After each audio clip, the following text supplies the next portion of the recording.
Good evening students, very good evening. कैसे हो आप सब? Good evening. Thank you, thank you, thank you, thank you everyone. Happy teachers day sir. Thank you, thank you बच्चों। Thank you, thank you, thank you, thank you, thank you. Ram Ram. God bless you all, God bless you all. Thank you, thank you, thank you, thank you everyone. Thank you, thank you. आज तो माहौल ही बन गया है। Good evening, good evening. Thank you बच्चों, thank you, thank you, thank you, thank you, thank you, thank you, thank you, thank you. Teachers day वाले दिन थोड़ा टीचर करता है, स्टूडेंट नहीं करते टीचर्स डे वाले दिन टीचर्स के लिए।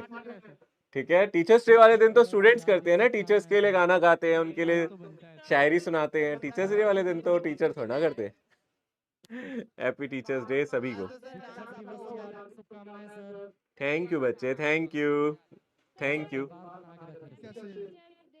Thank you, thank you, thank you, thank you, thank you, thank you, thank you.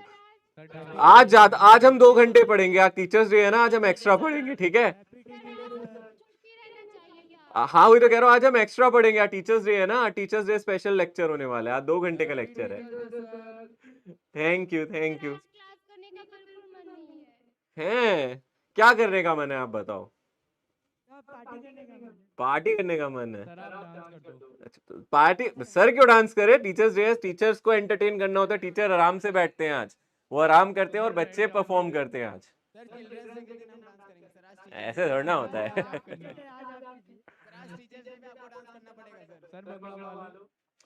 Teachers day वाले दिन मैं आपको सिर्फ दो लाइन सुनाऊंगा मोटिवेशनल, सिर्फ 2 लाइन उन बच्चों के लिए जो रोज मेहनत करते हैं। ठीक है? यस यस यस यस, आ रही है ना मेरी वॉइस? आ रही है ना सभी को? ठीक है, बस 2 लाइन है, 2 लाइन, ज्यादा बड़ी लाइन नहीं है, सिर्फ 2 लाइन सुनाऊंगा मैं। रोज रोज गिरकर भी मुकम्मल खड़ा हूं मैं, रोज रोज गिरकर भी मुकम्मल खड़ा हूं मैं, ए मुश्किलों देखो तुमसे कितना बड़ा हूं मैं। बस। सो आपको भी रोज ये मेहनत करनी है। नहीं हो रहे क्वेश्चन, डरना नहीं है, रोज खड़ा होना है, मुश्किलों से लड़ना है, ठीक है ना? बस इतना ही कहना था आप लोगों से। अब बस लेक्चर स्टार्ट करते हैं, बस हो गई, और क्या पार्टी हो गई? नहीं।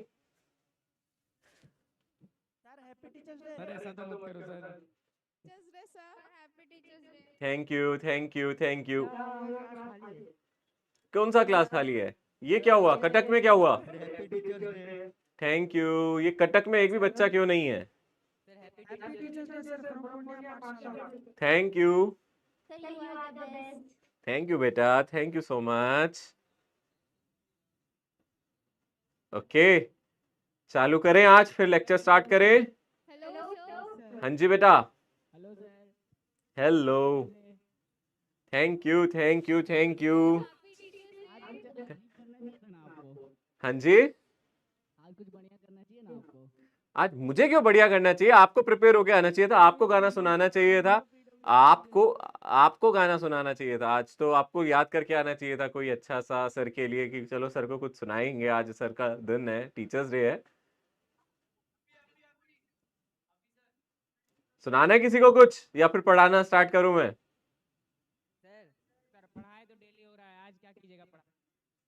हाँ तो बताओ फिर क्या करना है। नहीं, स्टार्ट कर रहा हूं मैं पढ़ाना, बस। हल्द्वानी पाठशाला। ये इधर कुछ एक दो सेंटर में बच्चे नजर नहीं आ रहे मुझे। ये कहाँ गया? कटक वाला सेंटर ही गायब हो गया। थैंक यू बेटा, थैंक यू। हल्द्वानी में आ गए बच्चे, कटक क्यों नहीं नजर आ रहा मुझे?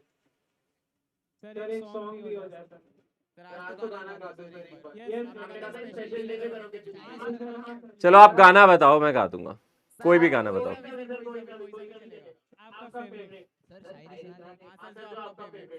शायरी कौन सुनाना चाह रहा था?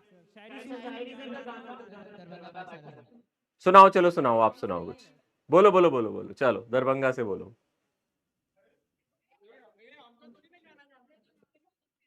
सुनाओ। सुबह को याद आती हो तो कभी शाम को याद आती हो, कि कभी सुबह को याद आती हो कि कभी शाम को याद आती हो, मुझे कभी कभी तो इतना याद आती हो कि आईना हम देखते हो नजर तुम आती हो। ओए होए होए होए होए होए होए होए, ये फिजिक्स की बुक है क्या?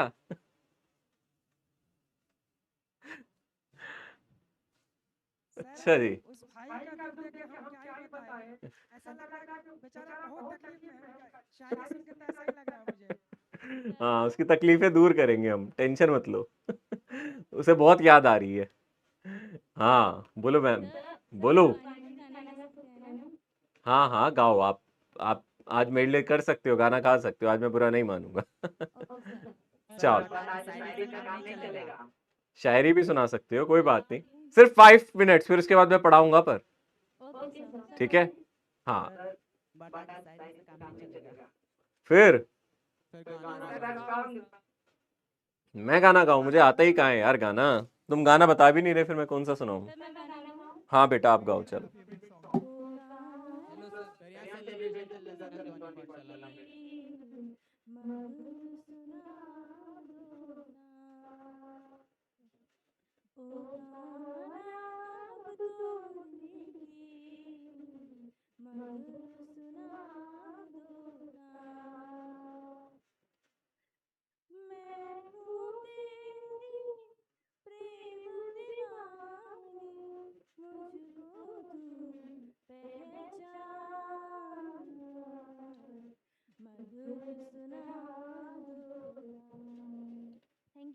Very nice, very nice. भाई आना है कि नहीं? सर आप सुनाइए। सर आपके लिए तो सर आपका गाना बहुत अच्छा है सर, एक आपका फेवरेट सॉन्ग। मैंने आपको सुनाया तो था एक बार गाना, नहीं? नहीं सर, नहीं सुनाया था सर, शायरी तो बड़ी मुश्किल से सुनाते हो आप, फिर गाना क्या सुनाओगे? सुनाया था यार एक दिन मैंने, पंजाबी सॉन्ग सुनाया तो था, तुम लोग भूल गए शायद। भूल गए, तुम लोगों को याद तो रहता नहीं मैंने क्या पढ़ाया, तुम्हें गाना भी नहीं याद है। मैंने सुनाया था, देखो नोटबुक में कहीं लिखा होगा, देखो नोट्स में कहीं लिखा होगा, मैंने सुनाया था एक बार गाना। नहीं? Hello sir. हाँ जी।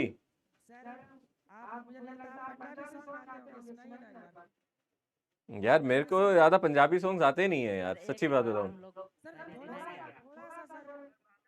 हम्म।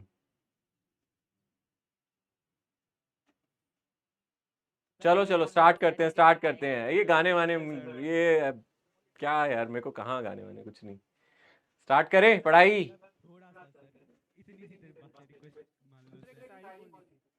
शायरी बोल तो दिया आके यार मैंने। मुझे बोल, अच्छा आपको बोलनी है, हाँ आप बोलो। पानी पीना है तो गिलास पियो, बिसलेरी बोतल से क्या रखा है, ओह सेवा करनी है तो माँ की करो, लड़कियों में क्या रखा है। पिटाई हो जाएगी तेरी। वाह वाह। ओके, तैयार? फिर स्टार्ट करें आज का लेक्चर। थोड़े से आज का माहौल बदल गया है ना, थोड़े से खुशी खुशी चेहरे नजर आ रहे हैं मुझे यहाँ पे। ठीक है, स्टार्ट करते हैं आज का ये लेक्चर। वो भी दिन आएगा मैं कभी कभी आपके लिए गाऊंगा, अभी नहीं, आज नहीं। ठीक है ना, अभी आज मेरा गला भी बैठा हुआ है। हम लोगों ने लास्ट क्लास में कहां तक किया था, क्या चीज पढ़ी थी हम लोगों ने, वहां से स्टार्ट करते हैं। हम लोग सेंटर ऑफ मास कंप्लीट कर चुके थे, उसका हमने वेलोसिटी और एक्सेलरेशन के बारे में डिस्कशन किया था। आज मैं आप लोगों को कोलिजन्स के बारे में भी पढ़ाऊंगा, ठीक है ना। आज हम कोलिजन्स के बारे में पढ़ेंगे, कोलिजन्स क्या होते हैं। हमने कोलिजन्स का भी इंट्रो किया था ना लास्ट क्लास में, आप लोगों को याद है क्या इंट्रो मैंने आपको बताया था? आप लोगों को याद है इसका इंट्रोडक्शन मैंने लास्ट क्लास में दिया था? कौन कौन से टाइप के कोलिजन्स होते थे, चलो मुझे बताओ फटाफट, कौन कौन से 3 टाइप्स के कोलिजन थे? परफेक्टली इलास्टिक, परफेक्टली इनइलास्टिक और इनइलास्टिक कोलिजन। क्या फर्क होता है, कौन से कोलिजन में काइनेटिक एनर्जी कंजर्व होती है? परफेक्टली इलास्टिक कोलिजन में काइनेटिक एनर्जी कंजर्व होती है, वो नहीं बदलती। जो इनिशियल होती है, टकराने से पहले वाली काइनेटिक एनर्जी और टकराने के बाद वाली काइनेटिक एनर्जी बराबर होती है। कौन से कोलिजन में? इलास्टिक या फिर परफेक्टली इलास्टिक कोलिजन में, ठीक है ना। कौन से कोलिजन में सबसे ज्यादा काइनेटिक एनर्जी का लॉस होता है? वो कौन सा कोलिजन है जिसमें ऑब्जेक्ट टकराने के बाद चिपक जाते हैं और एक साथ चलते हैं? परफेक्टली इनइलास्टिक, है ना। तो उस कोलिजन में ऑब्जेक्ट टकराते हैं, फिर उसके बाद एक साथ मूव करते हैं, वो है परफेक्टली इनइलास्टिक, या फिर उसको और क्या बोलते हैं हम, प्लास्टिक कोलिजन, ठीक है ना। सो हमने इसको इस तरीके से कैटेगराइज कराया था। अब आपको याद होगा, हम किसी भी कोलिजन की बात करें वहां पे हमारा लीनियर मोमेंटम हमेशा कंजर्व रहेगा। याद है ना, हमने देखा था इसका जो लीनियर मोमेंटम है वो हमेशा कंजर्व रहेगा, बट इलास्टिक कोलिजन में काइनेटिक एनर्जी भी कंजर्व रहती है। इनइलास्टिक कोलिजन में मोमेंटम कंजर्व है, परफेक्टली इनइलास्टिक में भी मोमेंटम कंजर्वेशन है, बस काइनेटिक एनर्जी मेरी परफेक्टली इलास्टिक कोलिजन में कंजर्व्ड है, ठीक है ना। ये याद रहेगा आप लोगों को, ये बात याद रहेगी सभी को, क्लियर है, ठीक है ना। ये पढ़ा था ना लास्ट टाइम, पूरा चार्ट बनवाया था भाई, बड़ी मेहनत की थी मैंने, बहुत अच्छी तरीके से आपको ये पूरा चार्ट बना के दिखाया था। उम्मीद करता हूं ये सभी को याद रहेगा, ठीक है। अब आगे बढ़ते हैं जरा।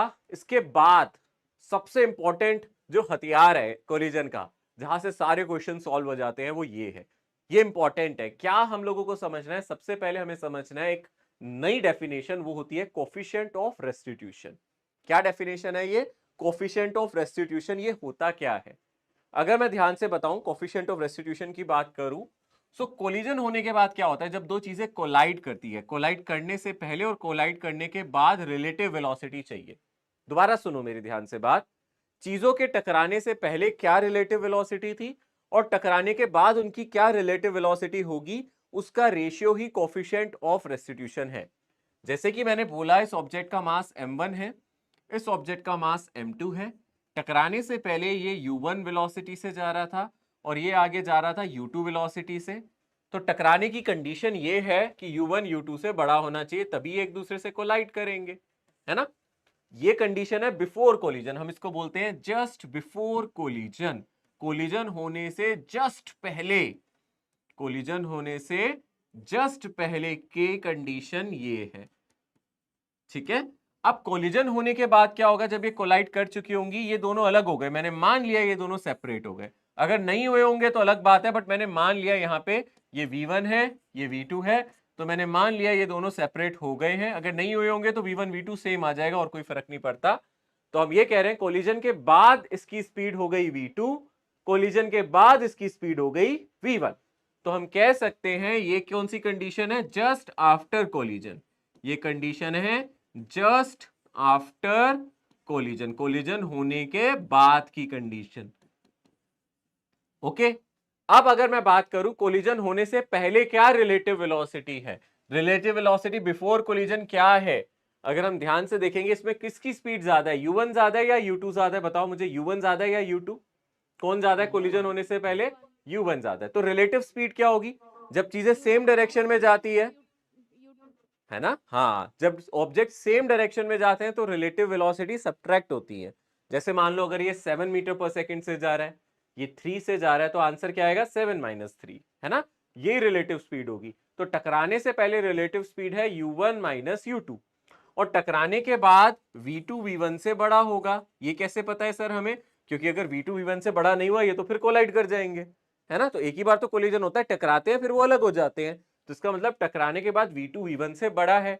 तो टकराने के बाद रिलेटिव वेलोसिटी कितनी होगी, बोलो, टकराने के बाद v2 - v1, यानी कि कोलिजन करने से पहले मैं आपसे पूछूं बिफोर कोलिजन रिलेटिव वेलोसिटी क्या है, तो आप क्या बोलोगे, रिलेटिव वेलोसिटी क्या है, तो आपने बताया मुझे सर कोलिजन होने से पहले रिलेटिव वेलोसिटी u1 - u2 है।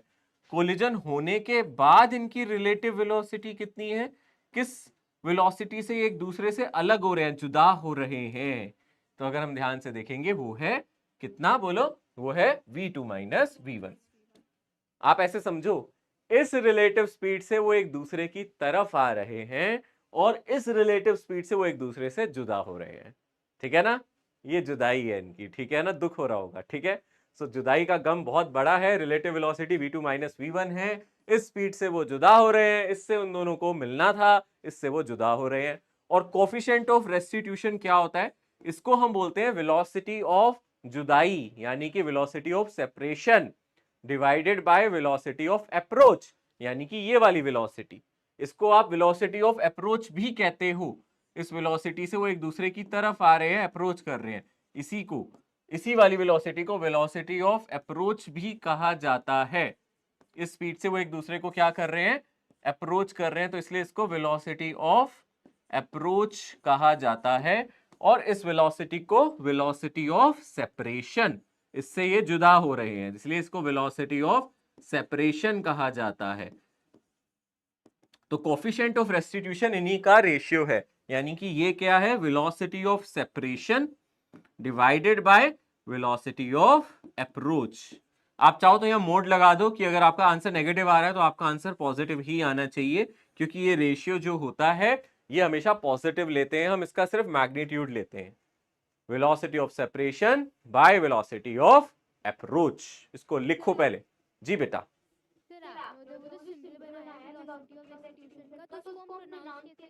ई लिखा है बस, मैंने ई लिखा है और कोई नया सिंबल नहीं है बेटा, ई लिखा है बस। ई है बेटा, ई इंग्लिश का अल्फाबेट है, वो नाम तब होता है जब हम कोई ग्रीक अल्फाबेट यूज करते हैं, इसके लिए हम अल्फाबेट ई यूज कर रहे हैं, ठीक है ना। यहाँ इंग्लिश वाला अल्फाबेट यूज कर रहे हैं इसको सिंबलाइज करने के लिए, ठीक है। जैसे मोमेंटम को पी से लिख देते हो तो हम यूज तो कर ही सकते हैं ना, ई, इसको ई से जनरली लिखा जाता है, कोफिशिएंट ऑफ रेस्टिट्यूशन है ये। जी बेटा, सर क्या प्लीज बोल सकते हैं वो V1 से कैसे ग्रेडेड हुआ है? कैसे हुआ है आप ऐसे समझना बेटा, सोचो, मान लो ये किस स्पीड से आ रहा है, ऐसे एक पर्टिकुलर केस ले लो, मान लो सर ये ना 7 मीटर पर सेकंड से आ रहा था और ये किससे जा रहा था बोलो, 3 मीटर पर सेकंड से। तो इसने आके पीछे से धक्का दिया होगा, इसने इसको धक्का मारा होगा ना, तो इसकी स्पीड बढ़ जाएगी, और इसको पीछे की तरफ धक्का मिला होगा तो इसकी स्पीड घट जाएगी।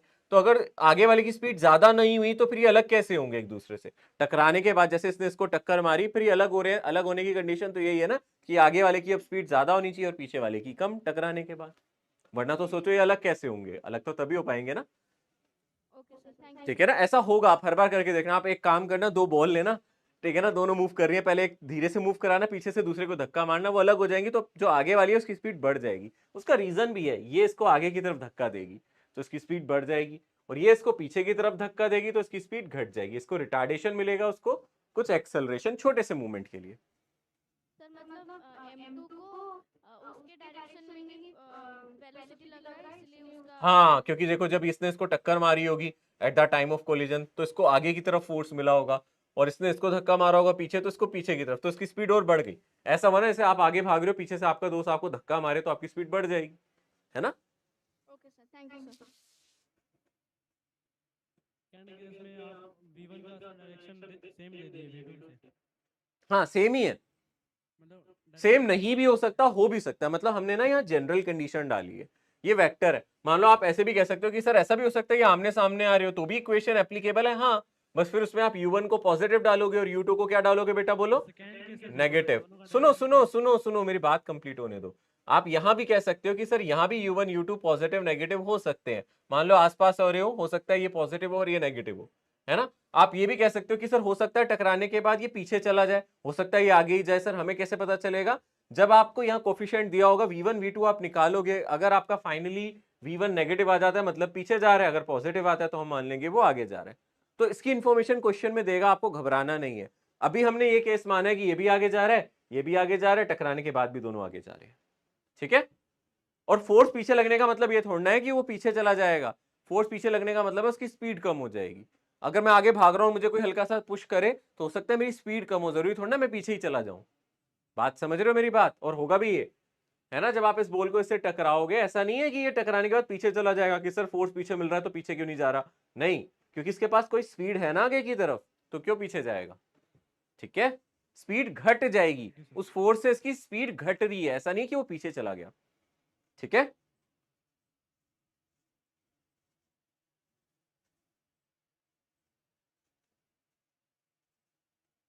क्या ये नोट डाउन कर लिया सभी ने?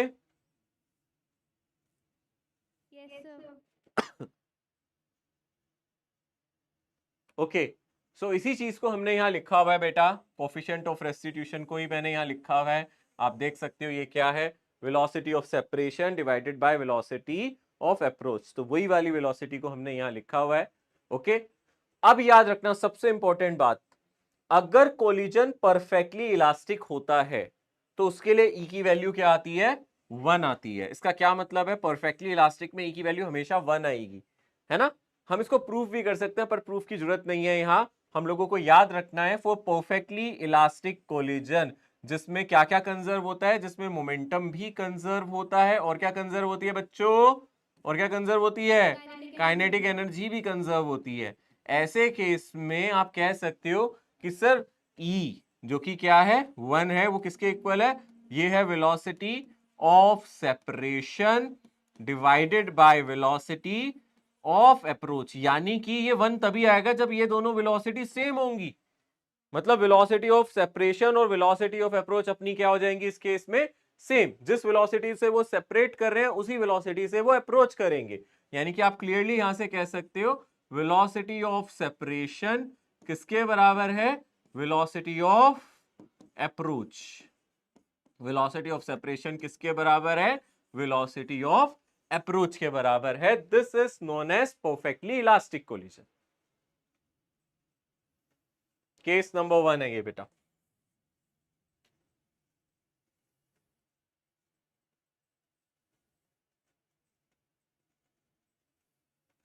पहला केस लिख लो फटाफट, अभी मैं सेकंड केस पे आ रहा हूं, जल्दी से पहला केस लिखो।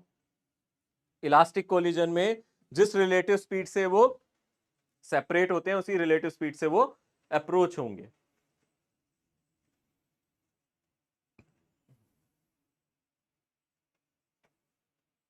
सेकंड केस देखो, इन इलास्टिक कोलिजन का मतलब है उसके अंदर जो मेरा ई है ना वो 1 से छोटा होगा। ई की वैल्यू 1 से बड़ी कभी नहीं होती। इस केस में जो मेरा ई है वो 1 से छोटा होगा, 0 से बड़ा होगा। ये इन इलास्टिक कोलिजन है। यानी कि इसका मतलब ये है, समझना ध्यान से, उनकी रिलेटिव वेलोसिटी अप्रोच की तो ज्यादा थी, वो एक दूसरे के करीब बहुत जल्दी आ रहे थे, बट वो अलग थोड़ी लेट हो रहे हैं। और क्यों होते हैं लेट अलग, आप जानते हो ना, क्योंकि उसके अंदर थोड़ा सा डिफॉर्मेशन आ जाता है। तो जिस स्पीड से वो अप्रोच कर रहे थे उस स्पीड से सेपरेट नहीं हुए। टकराने से पहले रिलेटिव स्पीड ज्यादा थी, टकराने के बाद की जो रिलेटिव स्पीड है वो उतनी ज्यादा नहीं है, क्योंकि थोड़ा सा डिफॉर्मेशन आ गया। अगर वो 100% खुल जाते तो दोनों स्पीड सेम होती, जैसे कि इलास्टिक में है। पर यहां पे आप कह सकते हो डेफिनेटली जो वेलोसिटी है हमारी अप्रोच की, वेलोसिटी ऑफ अप्रोच जो है वो ग्रेटर देन है वेलोसिटी ऑफ सेपरेशन के। मतलब वो सेपरेट जल्दी नहीं होते जितनी स्पीड से वो अप्रोच करते हैं। और थर्ड तो बहुत आसान है, in elastic, perfectly in elastic, क्योंकि उसमें वो सेपरेट ही नहीं होते, तो वेलोसिटी ऑफ सेपरेशन 0 हो गई उस केस में। अरे ऑब्जेक्ट चिपक जाते हैं ना टकराने के बाद, क्या रिलेटिव स्पीड है जिससे वो अलग हो रहे हैं, वो सर अलग ही नहीं हो रहे, वो तो चिपक के चलेंगे। टकराने के बाद सर एकदम चिपक जाएंगे, अलग होंगे नहीं। यानी कि sir perfectly in elastic collision में ई 0 है। इसका रीजन क्या है, क्योंकि यहां पे वेलोसिटी ऑफ सेपरेशन 0 हो जाता है। यहां वो सेपरेट ही नहीं होते सर, वो अलग ही नहीं होते टकराने के बाद। वेलोसिटी ऑफ सेपरेशन कैसा होता है इस केस में, 0 होता है। समझ में नहीं आया कौन सी बात, सर, लेस देन 1 वाला। लेस देन 1 वाली बात ये है बेटा, आपको मैंने बताया था ना, समझाया था ना कि इनइलास्टिक कोलिजन क्या है, याद है कि चीजें टकराती हैं, कंप्रेस होती है, उनकी शेप डिस्टॉर्ट होती है, फिर वो 100% अपनी शेप को रीगेन नहीं करती। तो अगर वो टकरा रही है, उनकी शेप डिफॉर्म हो रही है और वो 100% नहीं खुल रही, तो उस स्पीड से वो जुदा नहीं होती जिस स्पीड से वो एक टकरा रही है। जिस रिलेटिव स्पीड से वो एक दूसरे की तरफ आ रही है उतनी ही रिलेटिव स्पीड से वो अलग नहीं होती, इसलिए ई की वैल्यू 1 से छोटी है। क्योंकि आप देख सकते हो ई क्या है, यहां देखो, वो सेपरेशन अपॉन अप्रोच का रेशियो है। तो मतलब अप्रोच वेलोसिटी तो ज्यादा है बट सेपरेशन वेलोसिटी उससे कम है, तो ये रेशियो 1 से अपने आप ही छोटा आ जाएगा। अगर न्यूमरेटर मेरा डिनोमिनेटर से छोटा है ना बेटा, अगर न्यूमरेटर छोटा है डिनोमिनेटर बड़ा है, तो ये रेशियो 1 से छोटा आएगा या नहीं आएगा, सोचो। ये इनइलास्टिक कोलिजन में सेपरेशन की स्पीड अप्रोच की स्पीड से, रिलेटिव स्पीड से कम है, ठीक है। और इनइलास्टिक पे तो बेटा वो अलग ही नहीं हो रहे ना, तो वेलोसिटी ऑफ सेपरेशन ही 0 हो गया, तो ई भी 0 हो गया बेटा। सर हाँ जी, कल आपने एक एग्जांपल दिया था कार्स के टकराने वाला, तो वो इनइलास्टिक होगा कि परफेक्टली इनइलास्टिक होगा? दोनों हो सकते हैं। कई बार क्या होता है, कार टक्कर लगाती है एक दूसरे पे और अलग हो जाती है, तो फिर वो इनइलास्टिक हो गया, है ना। और अगर टक्कर मारने, क्योंकि थोड़ी शेप तो डिस्टॉर्ट होती है ना, डेंट वेंट आ जाता है कार में, तो आपको हाँ सर वो तो इनइलास्टिक हो गया। वो हमारा इलास्टिक तो हो नहीं सकता। बट कई बार क्या होता है, जैसे टक्कर होती है और उसके बाद क्या होता है, दोनों साथ मूव करते हैं, टकराने के बाद एक साथ मूव कर रहे हैं, तो फिर कौन सा एग्जांपल हो जाएगा वो बोलो। Perfectly elastic. और अच्छा एग्जांपल पता है क्या है, आप जैसे कोई चीज मूव कर रही है ना, मान लो एक बॉल मूव कर रही है और आपने उसके ऊपर क्ले हिट कर दी, तो क्ले जाके उस पर चिपक गई, अब वो दोनों एक साथ जाके मूव करेंगी, तो वो भी किसका एग्जांपल हो गया, प्लास्टिक कोलिजन का, है ना। आ रहा है ना समझ में, ऐसे क्वेश्चंस जिनमें आपको नजर आए, ऐसे क्वेश्चन जिनमें आपको नजर आए कि यार ऑब्जेक्ट तो साथ चल रहे हैं टकराने के बाद, तो वो क्या है हमारे plastic collision. Elastic collision sir exist करते हैं बहुत ही कम केसेस में, बहुत ही रेयर केसेस में, मतलब ऑलमोस्ट इमेजिनरी केसेस में है, मतलब बहुत ही कम केसेस हैं जहां आपको ऐसा कोलिजन मिलेगा जिसको आप इलास्टिक बोलोगे। हाँ जी बेटा। सर ऐसा कभी भी तो नहीं होगा कि ई का वैल्यू ग्रेटर देन 1 आएगा कभी भी कोलिजन हुआ तो? ओके सर, ई का वैल्यू क्या 1 होता है? हाँ इलास्टिक के लिए होता है सर। 1 से बड़ा हो सकता है, 1 से बड़ा होगा तो कोई मुझे मतलब समझाएगा इसका मतलब क्या हुआ 1 से बड़ा होने का मतलब, लॉजिक क्या है 1 से बड़ा होने का? 1 से बड़ा हो गया तो उसका ऐसे में भी एक कोलिजन एग्जिस्ट करता है जिसको बोलते हैं सुपर इलास्टिक, जिसका नाम है सुपर इलास्टिक, जहां ई 1 से भी बड़ा हो जाता है। बट वो केस क्या है, वो आम ऑब्जेक्ट्स में नहीं हो रहा कि मान लो दो बॉल एक से टकराई, ऐसा नहीं है। मान लो कि ऐसा कोई ऑब्जेक्ट है, जैसे मान लो आपने ऐसा बोला कि एक ऑब्जेक्ट है, उसके साथ ना आपने यहाँ स्प्रिंग ना कंप्रेस करके रखा हुआ था, अब कोई ऑब्जेक्ट इससे आके टकराया तो स्प्रिंग की एनर्जी उसमें चली गई, यानी कि ऑब्जेक्ट के अंदर कोई इंटरनल एनर्जी होगी जो बाहर आ गई है। मान लो कोई पटाखा है, सोचो है ना, कोई बम है और जैसे वो बम फटने ही वाला है और आपने उस पर आके कोई ऑब्जेक्ट को टक्कर मार दी, तो बम फटा, वो ऑब्जेक्ट बड़ी दूर जाके गिरा। आप कहोगे सर ये तो बहुत तेज चला गया, वेलोसिटी ऑफ अप्रोच तो इतनी थी नहीं, सेपरेशन की वेलोसिटी तो सर बहुत ज्यादा हो गई, उससे टकरा के पता नहीं कहां जाके गिरा, हो सकता है ना। आप कहोगे अच्छा, तो वो तब हो सकता है जब ऑब्जेक्ट की कुछ इंटरनल एनर्जी बाहर आ जाए, जो जनरली ऑब्जेक्ट्स में नहीं होता। ऐसा नहीं होता कि टकराने के बाद उसकी अंदर की एनर्जी बाहर आ जाए, बट ऐसे ऑब्जेक्ट्स हो सकते हैं जैसे कि आपके क्रैकर्स, आपके पटाखे, आपके बॉम्ब, मान लो टकराने के बाद वो एक्सप्लोड हो गया, उसकी अंदर की एनर्जी बाहर आ गई, तो वो आपको काइनेटिक की फॉर्म में दिखेगी। हाँ वहां हो सकता है कि वेलोसिटी ऑफ सेपरेशन बहुत ज्यादा हो जाए, पर वो ऐसे केसेस हैं, उन केसेस को हम सुपर इलास्टिक कहेंगे, पर वो तभी पॉसिबल है जो ऑब्जेक्ट की इंटरनल एनर्जी बाहर आ जाए। अब ये सिलेबस का पार्ट नहीं है इसलिए इसको पढ़ाते नहीं है, पर आपको पता होना चाहिए कि ई की वैल्यू 1 से बड़ी हुई तो उस कोलिजन को क्या कहेंगे, बोलो? Super elastic. सर वो तो इलास्टिक से भी ऊपर है भाई, इलास्टिक इमेजिनरी था, सुपर इलास्टिक तो इमेजिनेशन से भी ऊपर है। वो सिर्फ तभी होगा जब ऑब्जेक्ट थोड़ा सा मजेदार हो, है ना, उसके अंदर कुछ ना कुछ इंटरनल एनर्जी स्टोर्ड हो। ठीक है जी बेटा। बोले सर फुटबॉल फुटबॉल के ऊपर अगर बॉल्स को ड्रॉप किया जाए एक हाँ साथ, तो वो कौन सा कंडीशन नहीं नहीं नहीं, वो हमारा वो नहीं होगा, क्योंकि फुटबॉल के ऊपर अगर आप ड्रॉप करोगे, आप सोच रहे हो फुटबॉल दब जाएगी, वो तो हर कोलिजन में चीज दबती है, तो फुटबॉल को दबने के लिए भी तो कुछ एनर्जी चाहिए, और वो दोबारा खोलेगी तो वही एनर्जी बाहर आएगी। समझ रहे हो मेरी बात? अगर फुटबॉल 100% वापस गेन कर लेती है तो इलास्टिक, अगर 100% नहीं गेन कर पाती अपनी एनर्जी तो फिर वो इन इलास्टिक।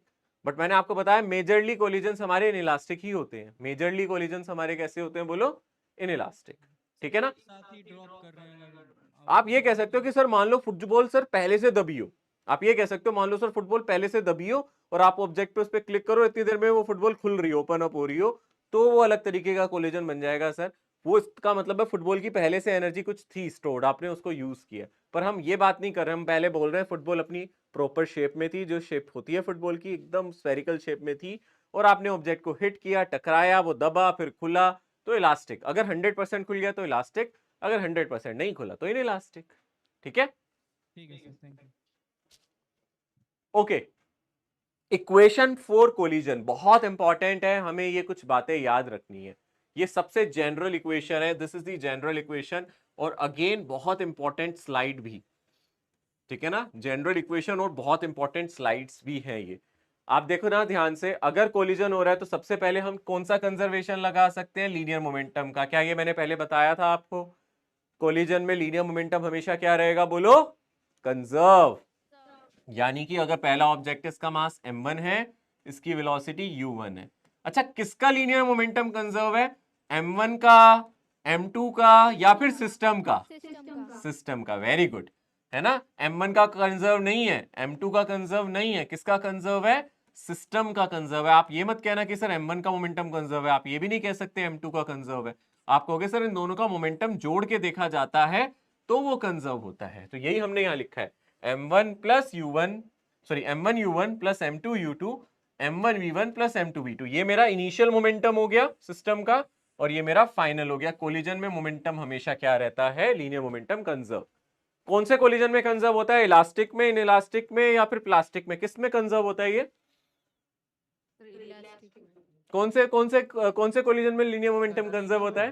तीनों में, ठीक है ना। इसका आंसर है तीनों में। ऐसे मत सोचना इलास्टिक में ही होता है, तीनों में। अरे कैसा भी आपका कोलिजन हो, ये तीनों में ही कंजर्व है, ठीक है ना। पहली इक्वेशन हमें याद रखनी है। दूसरी, कोफिशिएंट ऑफ रेस्टिट्यूशन किसी भी कोलिजन में हम जानते हैं उसकी वैल्यू ये होती है, ये मैं आपको पढ़ा चुका हूं, ठीक है ना। तीसरा, लॉस ऑफ काइनेटिक एनर्जी, ठीक है ना। लॉस ऑफ काइनेटिक एनर्जी की ये इक्वेशन है। अब इसका हमें डेरिवेशन नहीं करना, मैं अभी बता देता हूं, उसकी डेरिवेशन की जरूरत नहीं है क्योंकि इसका डेरिवेशन बहुत लेंथी है और सिलेबस में नहीं है।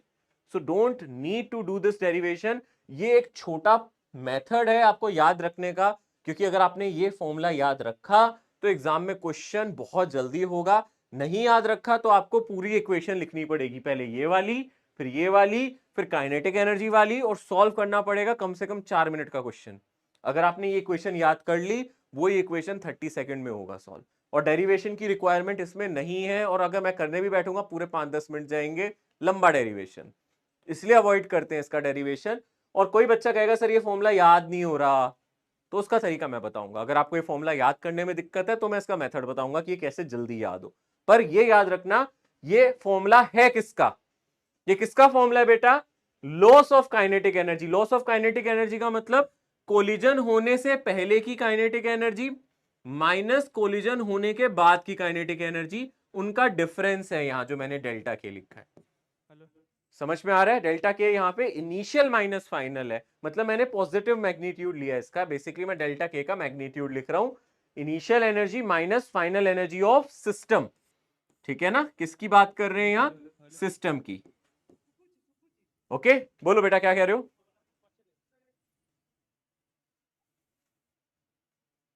इसको याद रखने का तरीका बताऊं? आप ना एक फॉर्मूला लिखो, देखो आप लोग ये फॉर्मूला लिखो, सोचो आप लिखो delta K is equals to half mu.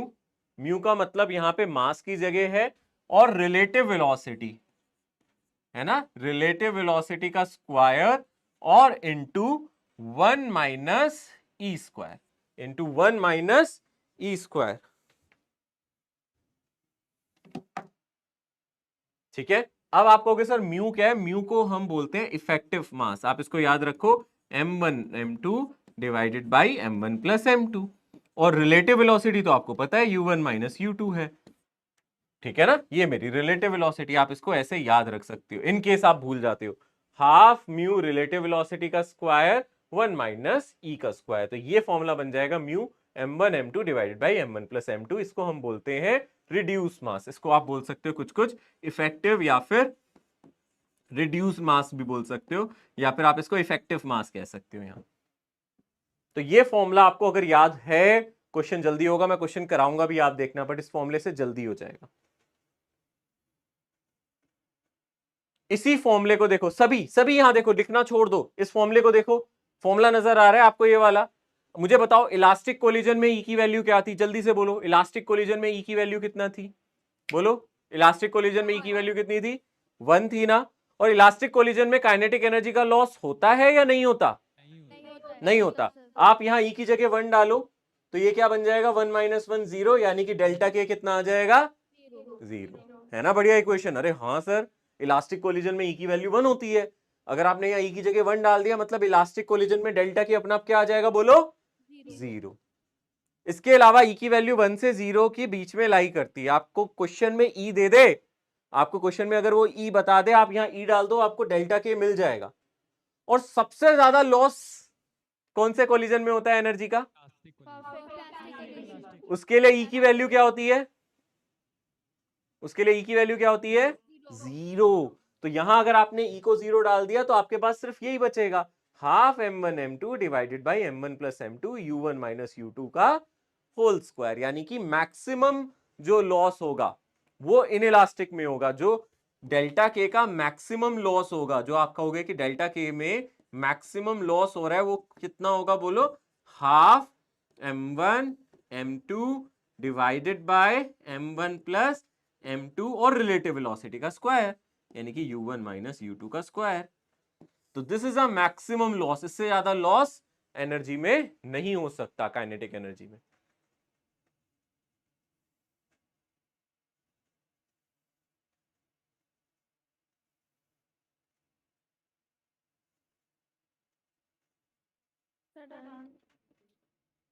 अभी पूरा एक फ्लो चार्ट बनाना सिखाऊंगा मैं आपको, मजा आएगा, और आप लोगों से भरवाऊंगा वो फ्लो चार्ट में। तैयार रहना, ठीक है ना। Teachers day special mind map पढ़ेंगे आज हम।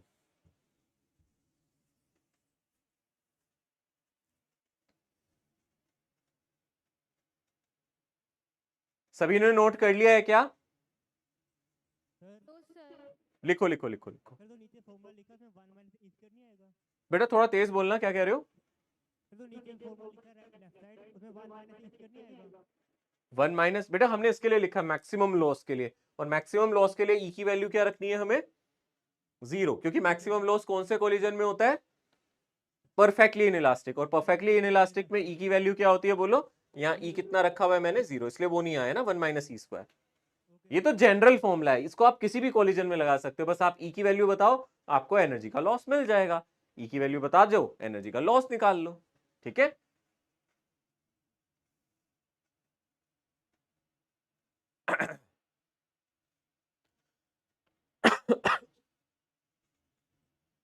सर जी बेटा।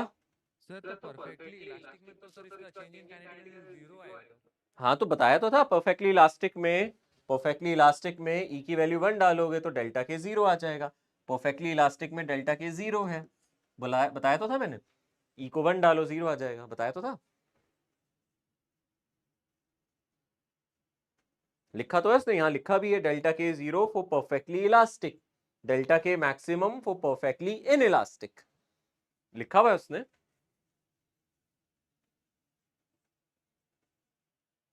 ई को 1 डालना है ना परफेक्टली इलास्टिक के लिए, जानते हो ना परफेक्टली इलास्टिक के लिए ई 1 होता है। आई थिंक लिख लिया होगा, मैं आगे बढ़ रहा हूं, बढ़ जाऊं ना? डन ना, अब तो काफी देर हो गई। ओके चलो, इसका आंसर कौन करेगा? सभी को टाइम है, सभी के पास फॉर्मूला है, अब सभी के पास एक जैसा चांस है। अब ये नहीं कह सकते उसको ज्यादा आता है मुझे कम आता है, सभी ने अभी भी फॉर्मूला पढ़ा है। अब यूज करो उस फॉर्मूले में। उसने बोला है दोनों मासेस सेम है, m1 और m2 दोनों की वैल्यू m है, कोलिजन परफेक्टली इनइलास्टिक है, लॉस इन एनर्जी निकाल लो, मुझे आंसर सबसे चाहिए। और फर्क नहीं पड़ता u1 माइनस u2 लिखूं या u2 माइनस u1, क्योंकि स्क्वायर लगा हुआ है, तो घबराना मत।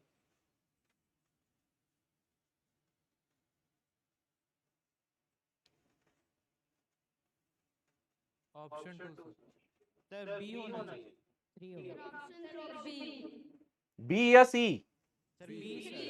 Option number 3। सर ऑप्शन 3 इनमें कंफ्यूजन है बच्चों को। या सर सी। ऑप्शन सी यार। सी या बी? अभी तो पहले बी कह रहे थे सारे, सब सी बोला। अब सी पे आ गए। क्योंकि डेल्टा के का फॉर्मूला याद करो, क्या है? हाफ, क्या है बोलो बताओ? m1 m2 divided by m1 plus m2, तो एक हाफ पहले से भी तो है ना नीचे, ये भी तो देखो। और फिर रिलेटिव वेलोसिटी, अब u1 माइनस u2 डालूं या u2 माइनस u1, फर्क नहीं पड़ता, क्योंकि होल स्क्वायर लगा, मैं u2 माइनस u1 भी लिख सकता हूँ, फर्क नहीं पड़ेगा। और e की वैल्यू हमें पता ही है यहाँ 0 है ना, तो यही फॉर्मूला आएगा, e वाली टर्म डालने की जरूरत नहीं है। m1 और m2 को सेम डाल दो, तो ऊपर आ जाएगा हाफ m स्क्वायर, है ना, ऊपर कितना आ जाएगा? दोनों मासेस सेम है, half m square divided by 2m, और यहां से u1 माइनस u2 का होल स्क्वायर, तो यहां से कितना आ जाएगा? m divided by 4 u1 minus u2 का होल स्क्वायर। आया समझ में? तो यही ऑप्शन हो जाएगा, u2 माइनस u1 लिखूं या u1 माइनस u2, कोई फर्क नहीं पड़ता, ये ऑप्शन आ जाएगा।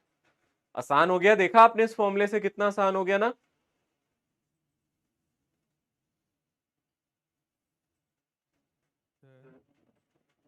यस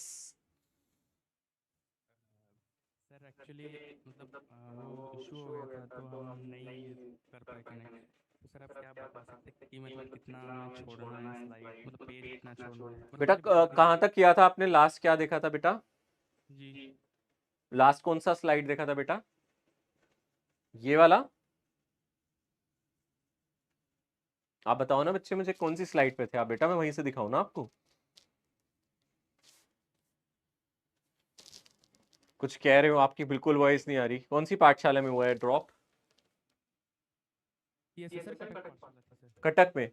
जी अभी सर। भी आपका कनेक्शन जा रहा है बार बार। तो आपने ये वाली स्लाइड देखी थी? हैंग हो रहा था तो मतलब अपने आप म्यूट हो जा रहा था तो इसलिए। अच्छा, ये वाली स्लाइड देखी थी आपने?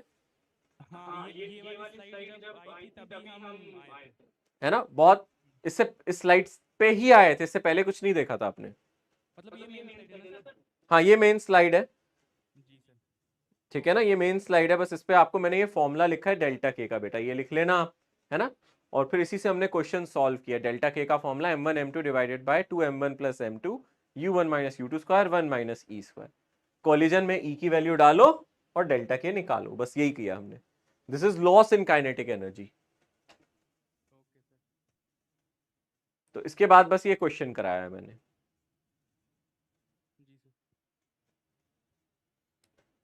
ठीक है, बढ़ जाएं आगे। ओके चलो, ये क्वेश्चन सबको ट्राई करना है, अभी ट्राई करना है। मैं 1 मिनट का टाइम दूंगा, सभी को टाइम दूंगा 1 मिनट का इस क्वेश्चन को करने के लिए बेटा। हमारी पाठशाला की तरफ से आपको हैप्पी टीचर। आपकी आवाज बहुत कम आ रही है बेटा, कटक से अभी भी बहुत कम आ रही है। वॉइस इश्यू है बेटा।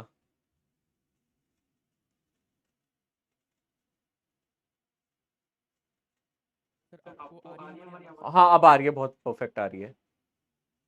जी सर। सर अब आ रही है सर? हाँ जी बेटा, हाँ जी आ रही है बेटा। नहीं सर, हम बोल रहे थे हमारी पाठशाला से आपको हैप्पी टीचर डे सर, वो थैंक यू बेटा, thank you so much. Sorry sir, हम शुरू से कनेक्ट नहीं हो पाए आपसे। हाँ नहीं, मैं बहुत देर से आप लोगों का नाम भी ले रहा था, कटक पाठशाला कहाँ है, कटक पाठशाला कहाँ है, तो आप दिख नहीं रहे थे आप लोग मुझे। थैंक यू सो मच बेटा, thank you so much. God bless you all बच्चों। Thank you sir.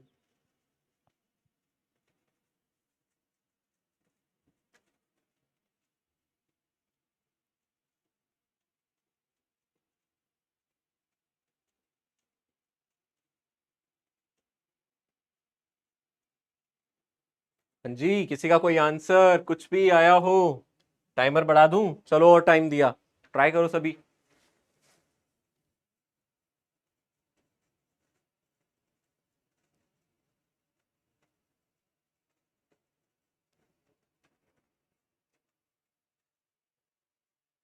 Sir B. Option 2। Option B sir. Option B आ रहा है? ऑप्शन 2। चलो चेक करते हैं। ओके चलो चेक करते हैं। देखो, आपको ई का फॉर्मूला तो पता है ना, velocity of separation upon velocity of approach. तो बोल रहा है a moving block having a mass m collides with another stationary block of mass 4m। हम ले लेते हैं एक ऑब्जेक्ट है जिसका मास कितना है हमारे पास, m है, और ये मूव कर रहा है। किस स्पीड से मूव कर रहा है? The initial velocity of lighter block is v। ये किस वेलोसिटी से मूव कर रहा है? v वेलोसिटी से। और दूसरा ब्लॉक जो इसकी इनिशियल वेलोसिटी थी वो कितनी थी? 0 थी। इसकी इनिशियल वेलोसिटी हमारे पास 0 थी, है ना। और इसका मास पर हमें पता है कितना है, 4m है, ठीक है ना। ये बिफोर कोलिजन है। तो वेलोसिटी ऑफ अप्रोच पता चल रही है आप लोगों को? मुझे बताओ यहां से वेलोसिटी ऑफ अप्रोच कितनी है? यहीं से मिल जाएगी ना वेलोसिटी ऑफ अप्रोच कितनी है भाई। इसकी वेलोसिटी 0 है, इसकी v है, तो वेलोसिटी ऑफ अप्रोच तो कितनी हो गई? v हो गई, है ना। अब सेपरेशन वेलोसिटी क्या कह रहा है, इसके बारे में क्या बोल रहा है वो बोलो। ठीक है, वो बोल रहा है having a mass the lighter block comes to rest after collision when the initial velocity of block v then the value of coefficient of restitution e will be. तो आप कहोगे कि सर टकराने के बाद उसने क्वेश्चन में हमें बता दिया, टकराने के बाद आफ्टर कोलिजन, ये मेरा बिफोर था, और उसने क्वेश्चन में आपको एक चीज दे रखी है आफ्टर कोलिजन के बाद क्या हुआ। कोलिजन के बाद पीछे वाला ऑब्जेक्ट रेस्ट पे आ गया, m की जो वेलोसिटी है वो बन गई मेरी 0, और दूसरे वाले ऑब्जेक्ट की वेलोसिटी नहीं पता, पर आप कंजर्वेशन ऑफ मोमेंटम से निकाल सकते हो। आप इसकी वेलोसिटी निकाल सकते हो, v डैश। v डैश कैसे आएगा? Initial momentum of a system is equals to final momentum of system. Initial momentum कितना है? mv 4m इंटू 0, यानी कि इनिशियल मोमेंटम हमारे पास सिर्फ mv है ना। और फाइनल मोमेंटम में उसने बताया है कि वाला पार्टिकल रेस्ट पे आ जाता है टकराने के बाद, तो सिर्फ 4m के पास वेलोसिटी होगी। तो यहां से आ जाएगा 4m v डैश। तो यहां से अगर हम v डैश की बात करें, वो आ जाएगा v divided by 4। v dash कितना आ जाएगा आप देख सकते हो, v डिवाइडेड बाय 4। तो यहां से वेलोसिटी ऑफ सेपरेशन कितना होगा बेटा? ये तो रेस्ट पे है, ये आगे जा रहा है वी डैश से, तो v dash is the velocity of separation, तो यानी कि वेलोसिटी ऑफ सेपरेशन हमें पता चल गई वो कितनी हो गई, वेलोसिटी ऑफ सेपरेशन हमें पता चल गई वो वी डैश है, यानी कि v डिवाइडेड बाय 4 है। अब आप पता है ना E का फॉर्मूला क्या होता है, velocity of separation by velocity of approach, यानी कि v by 4 divided by v, यानी कि 0.25। तो ये हमें E का फॉर्मूला मिल गया, ये हो गया 0.25। समझ में आया है ये आप लोगों को? यहां कोलिजन का इस्तेमाल किया गया बेटा, ताकि हमें पता चल जाए कोलिजन के बाद इसकी स्पीड कितनी है।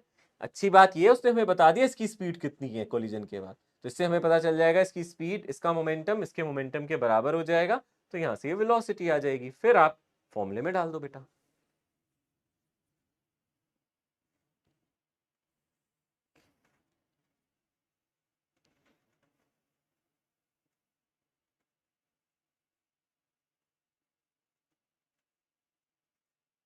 काफी बच्चों ने इसका आंसर किया था टाइम पे, वेरी गुड। मोमेंटम वाला पार्ट नहीं समझ आया। बेटा मोमेंटम तो इजी है ना, आप मुझे बताओ क्या क्वेश्चन में सब कुछ नहीं दिया, उसने क्वेश्चन में बताया नहीं हमें ये मास m है, इसकी वेलोसिटी कितनी है, बोलो पढ़ो, दे रखी है ना बेटा, v दे रखी है, और दूसरा वाला मास 4m है, इसकी वेलोसिटी कितनी दे रखी है, बोलो बेटा।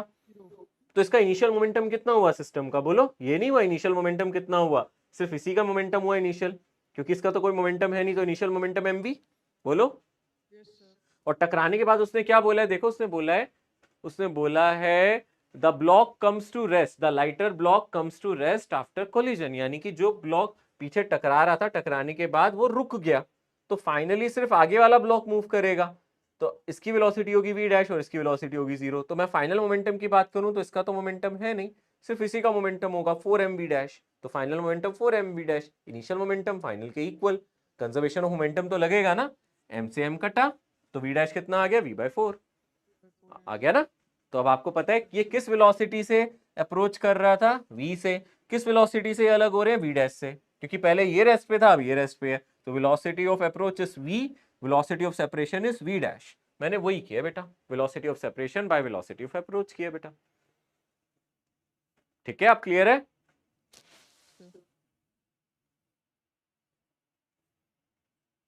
चल रहा है कि 4m इससे 0 पे है। क्या क्या क्या पता चल रहा है बच्चे? पता कैसे चल रहा है सर कि वो 4m इनिशियल वेलोसिटी। देखो आप पढ़ो पहले, आप मेरे साथ ये लाइन पढ़ो, मैं थोड़ा ना बोल रहा हूँ, यही ये लाइन बोल रही है क्या, a moving block having mass m collides with another, ये क्या लिखा है, स्टेशनरी ब्लॉक। स्टेशनरी का क्या मतलब होता है, मतलब ये रेस्ट पे ही है। आप ही ने तो पूछा सर कैसे पता चला, पहली लाइन में लिखा है कि ये रेस्ट पे है, पहले लिखा है ना।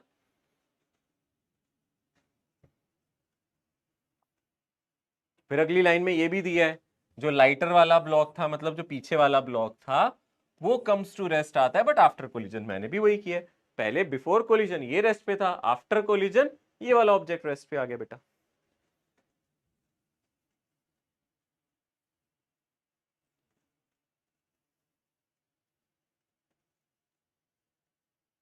आगे बढ़ जाऊं, नोट कर लिया ये सबने,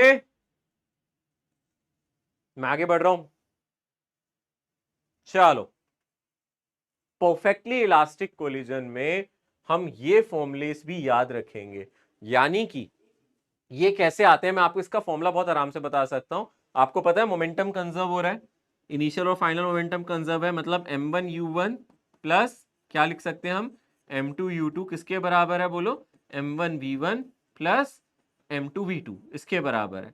और इसके अलावा हम लोगों को पता है E की वैल्यू 1 है, यानी कि हम जानते हैं v2 माइनस v1 किसके इक्वल है, u1 माइनस u2। ठीक है ना, आप ये बात जानते हो। अब आप क्या कर सकते हो, आप इन दोनों इक्वेशन को यूज कर सकते हो, इन दोनों इक्वेशन को इस्तेमाल कर सकते हो, और इन दोनों इक्वेशन को जब आप इस्तेमाल करोगे तो आप यहां से v1 और v2 की वैल्यू निकाल सकते हो, v1 और v2 की वैल्यू कैलकुलेट कर सकते हो, और ये v1 और v2 की वैल्यू आ जाती है। ठीक है, अगर आप स्कूल एग्जामिनेशन की बात कर रहे हो तो आपको वहां वो डेरिवेशन कहते हैं कि करो, बट अगर आप नीट की बात करो तो कोई आपको डेरिवेशन की जरूरत नहीं है, और डेरिवेशन करना ही नहीं है हमें इसका नीट एग्जाम के लिए, क्योंकि हमें इसका फॉर्मूला फाइनली पता होना चाहिए, नहीं तो आप फंस जाओगे एग्जाम में। और फॉर्मूला भी बहुत आसान है, तरीका भी बहुत आसान है, और लिखा भी बहुत आसानी से हुआ है। आपको बस ये समझ में आना चाहिए कि हम करना क्या चाहते हैं, हम क्या चाहते हैं, पहले मुझे ध्यान से देखना और ध्यान से सुनना। हम चाहते हैं हमें क्वेश्चन में ये दे दिया जाए कि भाई दो ऑब्जेक्ट्स हैं, है ना, पहला वाला ऑब्जेक्ट m1, दूसरा वाला ऑब्जेक्ट m2, और इनकी इनिशियल स्पीड मिल जाए u1 और u2। तो हम चाहते हैं टकराने के बाद मैं v1 और v2 बता सकूं, टकराने के मैं बाद बता सकूं क्या होगा v1 क्या होगा v2, मैं ये चाहता हूं। टकराने से पहले का u1 पता है, हाँ सर। u2 पता है, हाँ सर। m1 और m2 पता है, हाँ। टकराने के बाद v1 और v2 निकालना चाहता हूं, ये मेरा एम है। तो इसके लिए मैं क्या कर सकता हूं, मोमेंटम कंजर्वेशन, और इसको यूज कर सकता हूं। इन दोनों इक्वेशन को सॉल्व करने पर v1 और v2 के ये दो फॉर्मूलाज बनेंगे, है ना।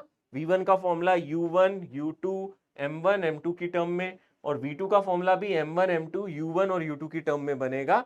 ये फॉर्मूलाज हमें अच्छे से पता होने चाहिए। अगर हमें ये क्वेश्चन में पता है तो एक ही मिनट में आप जल्दी से विद इन अ मिनट आप क्वेश्चन सॉल्व कर सकते हो। आप चाहते हो इसका डेरिवेशन तो हम इसका डेरिवेशन कर सकते हैं। इसका डेरिवेशन इतना लंबा भी नहीं है, बट हाँ एग्जाम में करने के लिए लंबा है। अगर आप नीट की बात कर रहे हो तो वहां नहीं डिराइव कर सकते, है ना। अगर आप नीट की बात कर रहे हो तो वहां इसको डिराइव नहीं करना चाहिए, पर हाँ अगर आप यहाँ चाहते हो तो आप इसको कर सकते हो, क्योंकि यहाँ से आपकी इक्वेशन बहुत ईजी बन जाती है। v2 माइनस v1 किसके इक्वल है, u1 माइनस u2। तो आप एक बार क्या करोगे, यहाँ से v2 की वैल्यू निकालोगे। v2 की वैल्यू कितनी आ जाएगी, u1 minus u2 plus v1, उसको एक बार यहाँ सब्सटीट्यूट करोगे, और ऐसे ही एक बार यहाँ v1 की वैल्यू निकाल लोगे और उसको यहाँ सब्सटीट्यूट करोगे, तो ये फॉर्मूलास आ जाएंगे। ठीक है ना, बस इतना ही करना है आपको। क्या करना है पता है, नेक्स्ट स्टेप में आपको एक बार यहाँ से v2 की वैल्यू निकालनी है। कितनी आ जाएगी, u1 minus u2 plus v1, उसको इसमें सब्सटीट्यूट करो, और एक बार क्या करो, v1 की वैल्यू निकाल लो। ऐसी v1 की वैल्यू आ जाएगी v2 minus u1 plus u2, और उसको यहाँ सब्सटीट्यूट करो, तो एक बार आपको v1 का फॉर्मूला मिलेगा, एक बार v2 का। वही ये फॉर्मूलाज है। तो वो बहुत लंबा मेथड है कि आप पूरा सॉल्व करो, नहीं करना है, और इसको याद रखना है। देखो याद कैसे करते हैं, मैंने कैसे याद किया, आपको भी ऐसे याद हो जाएंगे। अगर आपको v1 लिखना है, फॉर एग्जाम्पल आपको v1 लिखना है, सबसे पहले मैं क्या करता था, जब मैं भी भूल जाता था तो मैं बस ये लिख लेता था m1 प्लस m2, है ना, और प्लस यहाँ भी ऐसे लिख देता था m1 प्लस m2, मतलब नीचे तो टोटल मास आए गई, नीचे तो टोटल मास आए गई, और फिर यहाँ लिख देता था u1, यहाँ लिख देता था u2। ठीक है ना, और क्योंकि यहाँ v1 लिख रहे हैं तो यहाँ से आ जाता था difference in mass m1 minus m2, और यहाँ से हम याद रख सकते हैं 2m2। और अगर आपको v2 लिखना है इसी तरीके से, अगर आपको v2 लिखना है सेम चीज, यहाँ पहले लिख दो m1 प्लस m2, और यहाँ भी ऐसे लिख दो, नीचे की तरफ क्या लिख दो, m1 प्लस m2। और क्या, क्योंकि यहाँ v2 है इसलिए पहले मैं u2 लिख देता हूँ और यहाँ पे u1 लिख देता हूँ। ठीक है ना, और v2 है तो यहाँ से फॉर्मूले में m2 माइनस m1 और यहाँ से 2m1। ठीक है, थोड़ा सा बस इसको याद रखना पड़ता है। एक बार इसको आपने लिखना सीख लिया तो ये हो जाएगा। एक बार आपने इसको लिखना सीख लिया तो आपके पास ये फॉर्मूला आ जाएगा, फिर आपको क्वेश्चन में u1 और u2 दे देगा, v1 और v2 एक स्टेप में निकाल सकते हो। सर हम लोग का लाइट कट गया था, कितनी स्लाइड छोड़नी इसमें बता दीजिए। कौन से सेंटर में बेटा, दरभंगा 05। दरभंगा 05। एक सेकंड, मुझे ये आज इन्फॉर्म करना ही पड़ेगा कि इतनी लाइट क्यों जा रही है भैया आप लोगों के सेंटर पे। 1 सेकंड।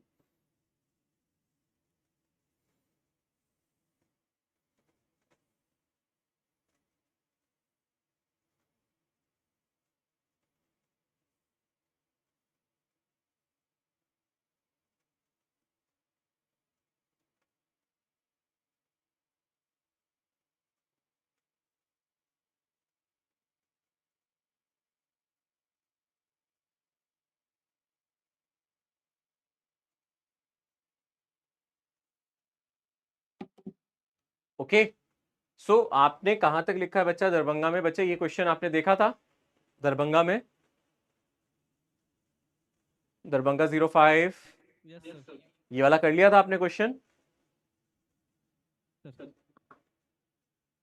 देखो ये बस ये वाला एक क्वेश्चन कराया था मैंने, और एक ये क्वेश्चन था, ये आपने मुझे लगता है देख लिया था। तो इसके बाद हम बस नेक्स्ट स्लाइड पे ही आए थे। तो यहाँ बस मैंने आपको यही बताया है कि कोलिजन के बाद आपको कोई भी कोलिजन हो, अगर आप उसके बाद बात कर रहे हो v1 और v2 निकालने के लिए, कोई भी कोलिजन नहीं, हम यहाँ इलास्टिक की बात कर रहे हैं। ठीक है ना, कोई भी कोलिजन नहीं कह रहा मैं, इलास्टिक कह रहा हूँ। इलास्टिक कोलिजन का मतलब आप जानते हो जिसमें एनर्जी कंजर्व रहती है, हम इलास्टिक कोलिजन की बात कर रहे हैं। ठीक है, अभी हम सिर्फ इलास्टिक कोलिजन को पढ़ रहे हैं। हमें पता है 3 तरीके के होते हैं, बट अभी जो चर्चा कर रहे हैं वो कौन से कोलिजन की कर रहे हैं, इलास्टिक कोलिजन। तो इलास्टिक कोलिजन में आपको बस ये V1 और V2 का फॉर्मूला लिखना आना चाहिए। देखो मैं प्रैक्टिस करवा रहा हूँ V1 और V2 के फॉर्मूले की, आप भी चाहो तो इस तरीके से दोबारा से देख लो। देखो मैं कैसे लिखता हूँ V1, जैसे मुझे V1 लिखना होता है तो मुझे याद रहता है नीचे M1 प्लस M2 प्लस, यहाँ भी लिख लेता हूँ M1 प्लस M2, साथ में ही मैं V2 भी लिख देता हूँ। चलो V2 में भी सेम कहानी, नीचे क्या आएगा M1 प्लस M2 और यहाँ भी नीचे क्या आएगा बोलो M1 प्लस M2। ये चार्ट जल्दी बन जाता है बेटा, ठीक है ना। और अगर यहाँ V1 है तो मैं पहले लिखूंगा U1 और यहाँ U2, और यहाँ V2 है तो यहाँ मैं पहले लिखूंगा U2 और यहाँ लिखूंगा U1, ठीक है ना। जहां V1 है यहां आ जाएगा M1 माइनस M2 और जहां V2 है वहां आ जाएगा M2 माइनस M1, ठीक है ना। यहां U2 है यहां 2M2 और यहाँ U1 है यहाँ 2M1। देखो ऐसे ये जल्दी से लिख सकते हो आप, रटने की भी कोई जरूरत नहीं, आप आराम से बना सकते हो, इस मेथड को लिख सकते हो। बहुत फायदेमंद रहेगा अगर आपको ये याद रहा। इलास्टिक कोलिजन के मैक्सिमम क्वेश्चंस नीट में नजर आएंगे आपको बेटा, अगर कोलिजन से आता है तो इलास्टिक से ही आने के चांसेस सबसे ज्यादा हैं, ठीक है। आगे बढ़ूं, ओके। इलास्टिक कोलिजन सबसे मजेदार कोलिजन है, मैं आपको बता रहा हूं बहुत मजेदार कोलिजन है। और इसका सबसे स्पेशल केस पता है क्या है? इलास्टिक कोलिजन का सबसे स्पेशल केस ये है जब दोनों मास सेम हो जाए। सबसे मजेदार केस है जब दोनों मासेस क्या हो जाए, सेम हो जाए, ठीक है ना। ऐसे में क्या करते हैं, ये अदला बदली कर लेते हैं, ठीक है ना। आप चाहो तो लिख भी सकते हो, अच्छा ये अदला बदली कर रहे हैं, ठीक है ना। यहाँ पे अदला बदली हो जाएगी, किसकी अदला बदली होगी? वेलोसिटी की। टकराने के बाद ये एक दूसरे की वेलोसिटी ले लेते हैं, मजेदार चीज समझना ध्यान से। देखो अगर इसका मास m1 है, सॉरी m1 भी m है और m2 भी m है, मतलब अगर दोनों का मास सेम है, मान लो u1 इसकी स्पीड u1 है और इसकी स्पीड कितनी है, u2 है, टकराने के बाद बदल जाएगी। टकराने के बाद अगर इसकी v2 है और इसकी v1 है तो v2 बन जाएगी u1 और v1 बन जाएगी u2, बदल जाएगी स्पीड। कहने का मतलब है, एग्जाम्पल देखो यहाँ, देखो देखो देखो एग्जाम्पल के तौर पे अगर आप कहते हो कि सर ये ना 7 मीटर पर सेकंड से जा रहा था, इसका मास कुछ m था, और ये आगे जा रहा था कुछ 2 मीटर पर सेकंड से और इसका मास भी m था, तो टकराने के बाद क्या होगा, थोड़ी देर बाद क्या होगा, टकराने के बाद क्या होगा, इनकी स्पीड बदल जाएगी। टकराने के बाद इसकी स्पीड 7 बन जाएगी और इसकी पीछे वाले बन जाएगी, यानी कि टकराने के बाद ये बन जाएगी 7 मीटर पर सेकंड और इसकी कितनी हो जाएगी, 2 मीटर पर सेकंड। ये इलास्टिक कोलिजन में होता है, स्पीड की अदला बदली, स्पीड की अदला बदली। आप कहोगे सर हमें कैसे पता चला ये स्पीड बदल देते हैं? अभी देखो फॉर्मूला, देखो फॉर्मूला क्या था V1 का, देखो V1 का फॉर्मूला था M1 माइनस M2 और U1 divided by M1 plus M2, और यहां से कितना था 2M2 U2 divided by M1 plus M2। यहाँ M1 और M2 को सेम डाल दो, चलो डाल के देखो, M1 और M2 को सेम डाल के देखो क्या आ जाएगा, ये चीज आ जाएगी 0, है ना। M1 इजिकल्स टू M2 होगा तो ये पहली वाली चीज क्या हो जाएगी, आ जाएगा 0 plus 2 times M divided by 2M into U2, M से M कटा, 2 से 2 कटा, यानी कि U2। तो V1 किसके इक्वल आ जाएगा, U2 के। और ऐसे ही अगर आप यहाँ से V2 निकालोगे सेम तरीके से ये U1 के इक्वल आ जाएगा, यानी कि वेलोसिटी की अदला बदली है। यहां वेलोसिटी बदल जाएंगी, अदला बदली हो जाएगी, टकराने से पहले की और टकराने के बाद की वेलोसिटी एक्सचेंज हो जाएंगी, इंटरचेंज हो जाएंगी। और एग्जांपल दिखाता हूं इसके मजेदार, पहले यहां तक लिख लो। सबसे मजेदार एक कोलिजन लगता है ये, सबसे मजेदार कोलिजन।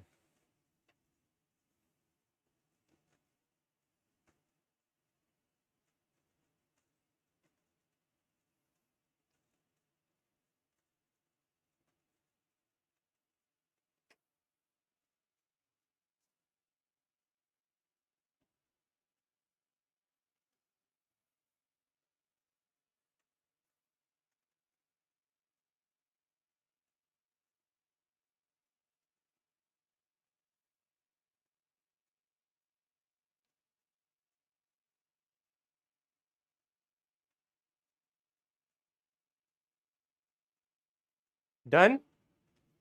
देखो और क्या स्पेशलिटी है इस कोलिजन में, और क्या एग्जांपल्स है जो मजेदार है। लिख रहे हो, अभी लिख रहे हो, लिखो लिखो। डन ना। देखो अब जैसे मैं आपसे बोलूं कि एक ऑब्जेक्ट यहां जा रहा था, सपोज ये आगे जा रहा था 3 मीटर पर सेकेंड से, है ना, और मैंने बोला इसका मास 2 किलोग्राम है, और एक ऑब्जेक्ट यहां से आ रहा था, मैं इसको ग्रीन कलर से दिखाता हूं, ये ऑब्जेक्ट इधर से आ रहा था और ये आ रहा था 5 मीटर पर सेकेंड से, और इसका मास भी 2 किलोग्राम है, और मैंने आपको बोला कोलिजन कैसा है, क्वेश्चन में दिया है, मान लो आपको कोलिजन दिया है इलास्टिक, या फिर ऐसे बोल दे E1 है। तो आफ्टर कोलिजन क्या होगा, कोलिजन के बाद क्या होगा पता है क्या होगा, क्या लगता है कोलिजन के बाद क्या होगा? अदला बदली। अदला बदली मतलब कोलिजन होंगे, एक दूसरे से टकराएंगे और ब्लू वाला पीछे जाने लगेगा, ब्लू वाला पीछे जाने लगेगा, किस स्पीड से? 5 मीटर पर सेकेंड से, क्योंकि इसकी वेलोसिटी ये ले लेगा, वेलोसिटी की डायरेक्शन भी जाएगी बेटा, ऐसा मत सोचना कि स्पीड ही मिलेगी। अगर ये 5 मीटर पर सेकंड से इधर जा रहा है, टकराने के बाद ये 5 मीटर पर सेकंड से पीछे जाएगा, ये 3 मीटर पर सेकंड से आगे आ रहा था, तो टकराने के बाद ये ग्रीन वाला आगे जाएगा, टकराने के बाद जो ग्रीन वाला है वो टक्कर होगी और ग्रीन वाला भी इस डायरेक्शन में निकल जाएगा, मतलब ये अपनी डायरेक्शन भी बदलेंगे, ये वेलोसिटी एक्सचेंज कर रहे हैं, स्पीड नहीं, ये वेलोसिटी को एक्सचेंज कर रहे हैं, टकराने से पहले जो उसकी थी वो उसकी और जो उसकी थी वो इसकी, अदला बदली। क्या कहते हैं इसको? अदला बदली, वेलोसिटी की अदला बदली हो रही है।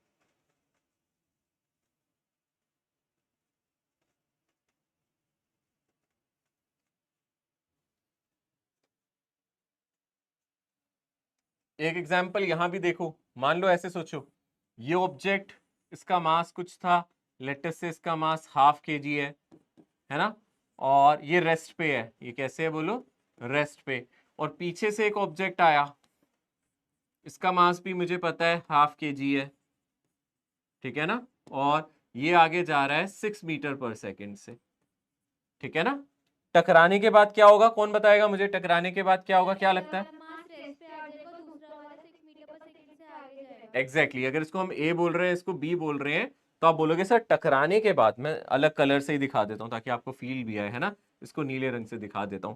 तो टकराने के बाद क्या होगा, जो व्हाइट वाला है वो यहाँ आएगा, इससे टकराएगा, और व्हाइट वाले की मतलब ए, जो ऑब्जेक्ट ए है, इसकी स्पीड हो जाएगी 0 मीटर पर सेकेंड, यानी ये रेस्ट पे आ जाएगा, टकराने के बाद ए रेस्ट पे आ जाएगा और बी आगे की तरफ मूव करेगा, है ना, बी आगे की तरफ मूव करेगा, किससे? 6 मीटर पर सेकेंड से। आया समझ में? पर इलास्टिक कोलिजन होना चाहिए और मास सेम होना चाहिए, ये कंडीशन होनी चाहिए, तो हम सिर्फ सॉरी इलास्टिक कोलिजन के लिए बात कर रहे हैं इन चीजों में।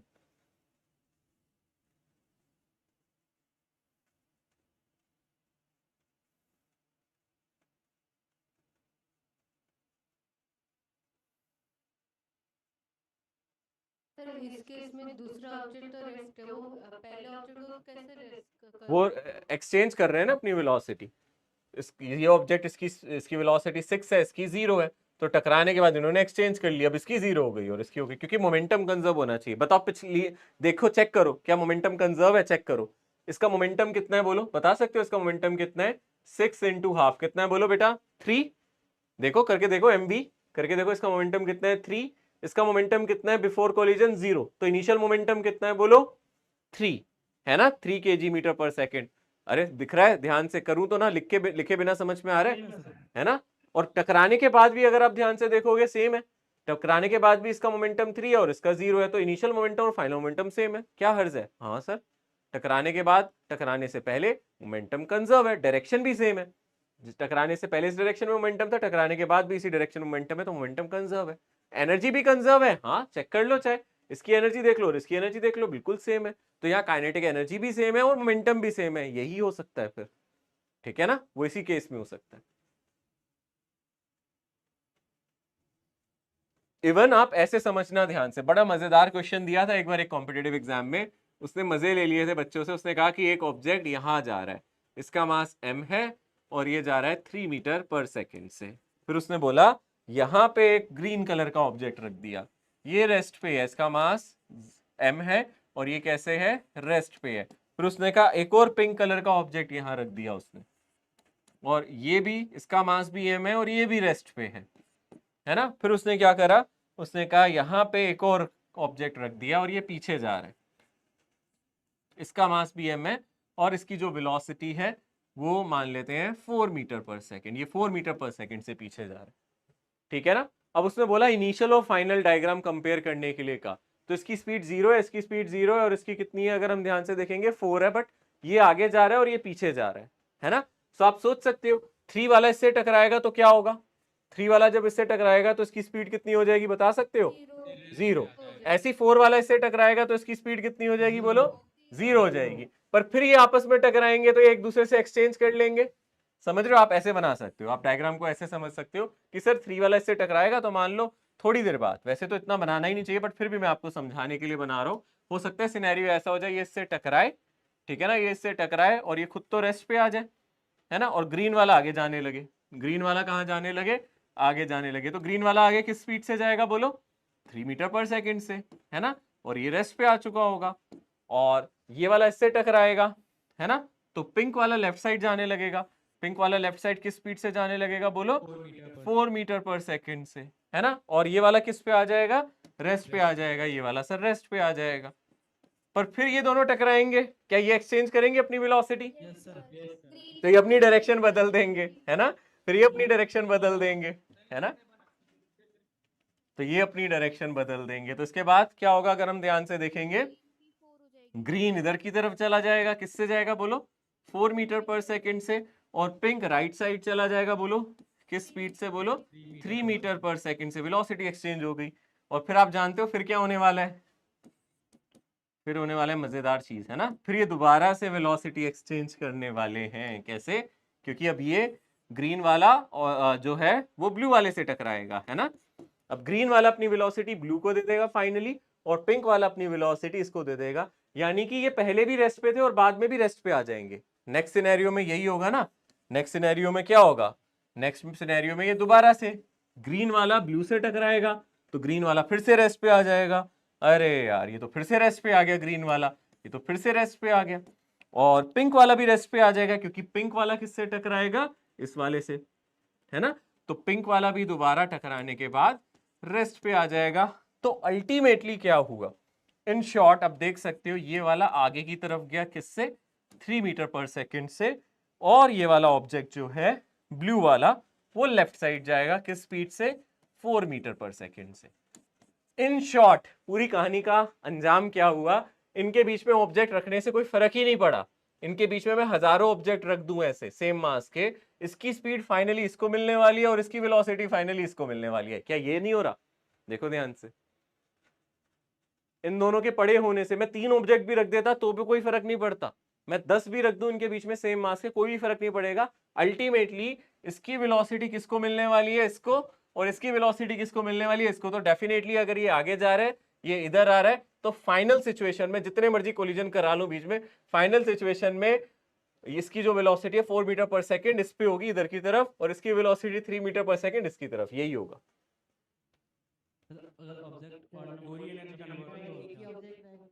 अगर एक भी ऑब्जेक्ट रखोगे तो भी कोई फर्क नहीं पड़ता बेटा, उसमें भी कोई फर्क नहीं पड़ेगा। मैं मान लेता हूँ ये इससे पहले कोलाइड कर गया, ये रेस्ट पे आ गया, इसने फिर इसको अपनी वेलोसिटी दे दी, इन्होंने एक्सचेंज कर ली। आप करके देख लो, आप एक भी ऑब्जेक्ट रख के देख लो तो भी कोई फर्क नहीं पड़ता। मान लो फिर किसी का तो कोलिजन पहले होगा, मान लो इसका इससे पहले कोलिजन हो गया, तो ये ग्रीन आगे गया, इसने इससे बदली, फिर इसने वापस इसको दी, फिर इसको दे दी, तो ये तो जो बीच वाला है वो फिर से रेस्ट पे आ ही जाएगा। आप जो मर्जी करके देख लो, आप बना के देख लो चाहे डायग्राम, यही होगा, है ना। हाँ क्या कह रहे हो बच्चे, हाँ मतलब वो क्वेश्चन का मतलब यही समझाना चाहता है, क्योंकि ये सारे कोलिजन इलास्टिक है ना। आप ये समझो, अरे सर जो मोमेंटम इनिशियल है वही फाइनल होना चाहिए, कहानी का सार ये है। और सर एनर्जी भी कंजर्व होनी चाहिए, वो तभी हो सकती है जब ये दोनों अपनी एनर्जी एक्सचेंज कर ले और मोमेंटम एक्सचेंज कर ले, बीच वाले वैसे के वैसे ही बैठे रह जाए, है ना, क्योंकि इनके पास ना एनर्जी थी ना मोमेंटम था, तो फाइनली भी ना एनर्जी होगी ना मोमेंटम होगा। ये अपनी एनर्जी इसको दे, ये अपनी वेलोसिटी इसको दे देगा, ये अपनी वेलोसिटी इसको दे देगा, बस ठीक है। हाँ एनर्जी कंजर्व्ड है, आप देख सकते हो कहीं भी एनर्जी एक्स्ट्रा क्रिएट नहीं हुई है, और कहीं भी मोमेंटम में आपको बदलाव नहीं मिलेगा। जो मोमेंटम पहले है वही मोमेंटम बाद में मिलेगा आपको, कहीं भी किसी भी स्टेप में देख लो। सर आपने बीच में बताया कि मोमेंटम कंजर्व होगा, काइनेटिक एनर्जी भी सेम रहेगा। सर हाँ मुझे वो समझना है थोड़ा, क्या समझना है, मतलब थोड़ा सा लिख के सर थोड़ा बता दीजिए। क्या चीज लिख के बताऊं बेटा, कि मोमेंटम कंजर्व है इसमें ये। अब इसका मोमेंटम कितना है आप बताओ मुझे, m into 3 पॉजिटिव डायरेक्शन में, और इसका मोमेंटम कितना है माइनस में या प्लस में? माइनस में होगा। तो टोटल मोमेंटम कितना हुआ इस स्टेप में बताओ? टोटल मोमेंटम बताओ पहले स्टेप में। मैं स्टेप नंबर 1 कह देता हूँ, इसमें टोटल मोमेंटम आप बताओ कितना है। आपने इसका बोला 3m और इसका -4m, तो आप बोलोगे -m हो गया, होगा ना? बोलो इस स्टेप में बताओ इसका मोमेंटम कितना है? सर 3m और इसका -4m। क्या इसका मोमेंटम भी -m ही बना? टोटल कंजर्व है या नहीं है बोलो? इसका देखो ध्यान से, इसका मोमेंटम कितना है बोलो? 4 या -4? पीछे जा रहा है। और इसका दोबारा से कितना आ गया? -m। किसी भी स्टेप में आप देख सकते हो मोमेंटम सेम है। खुद करके देखो, समझना नहीं है, खुद करके देखो। ऐसी एनर्जी की बात करो, एनर्जी इसकी कितनी है? हाफ m3 का स्क्वायर, हाफ m4 का स्क्वायर। यहां भी वही एनर्जी आएगी, यहां भी वही एनर्जी आएगी, वहां भी वही एनर्जी आएगी। हर स्टेप में सेम काइनेटिक एनर्जी है, हर स्टेप में सेम मोमेंटम है। आया समझ? ठीक है, आगे बढ़ते हैं। सर लेकिन अगर आप इसमें इनिशियल मोमेंटम पहले वाले स्टेप में किए तो सर -m आया। अगर आप इस वाले में भी तो -m है, इसमें कहाँ -m नहीं है? सर हम एक सिचुएशन का मतलब एक का हम बोल रहे हैं। एक का कभी कंजर्व होता है? मैंने पहले दिन से बता रहा हूं, सिस्टम का कंजर्व होता है। फिर आप वही सवाल पूछे, इरिटेट कर रहे हो मुझे, और कुछ नहीं। क्योंकि आपको मैंने पहले दिन से बताया ना, मैंने बोला था ना, कभी भी एक ऑब्जेक्ट का नहीं देखते मोमेंटम कंजर्व। किसका देखते हैं बोलो? बार बार चीख चीख के बोल रहा हूं मैं, सिस्टम का, है ना? अब आपको इस बात को याद रखना है कि सिस्टम का बोलते हैं सर, इसका मतलब है सिस्टम का। सिस्टम का मतलब है सभी का मिला के, एक अकेले का नहीं है बेटे। ये इसी तरीके से आपकी पॉकेट है दो, है ना? मान लो आपने जीन्स पहनी है, आपके पास 2 पॉकेट हैं, आपके दोनों पॉकेट में मिला के पैसे कंजर्व है। आप एक पॉकेट का पैसा दूसरे में रख रहे हो, टोटल मनी कंजर्व है। पर आपकी क्या एक पॉकेट का पैसा कंजर्व है? नहीं, उसमें कभी बढ़ रहा है कभी घट रहा है, पर टोटल तो कंजर्व है ना। तो मैंने भी यहां कंजर्वेशन सिस्टम का बोला है, टोटल मोमेंटम कंजर्व है, एक ऑब्जेक्ट का नहीं है। आया समझ में? ओके सर, ठीक है ना, ये याद रखना। यार अब इसका आंसर बता दो, अब तो तुम एकदम चैंपियन हो गए उस कंसेप्ट में। इसका आंसर कौन बताएगा? Sir option D. Option D sir. Sir option B. थोड़ा ध्यान से देखना डायरेक्शन को भी, बी सर। डायरेक्शन भी देख के बताओ। ऐसे सोचो, एक आगे जा रहा है +3 से, ऑप्शन 4 सर। और एक जा रहा है -5 से, मतलब ये इधर जा रहा है, ये इधर जा रहा है। टकराने के बाद ये कहां जाएगा बोलो?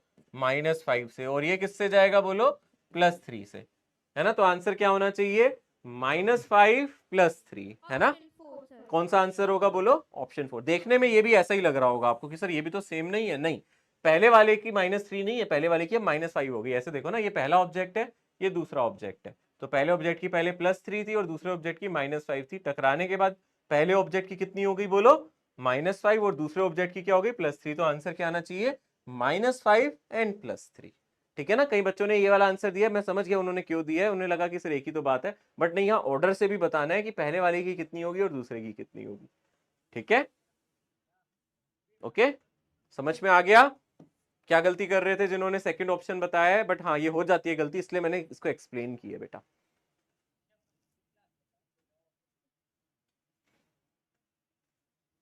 टाइम दे रहा हूं, पूरा 1 मिनट का टाइम है, 1 मिनट से ज्यादा ही दे सकता हूं मैं।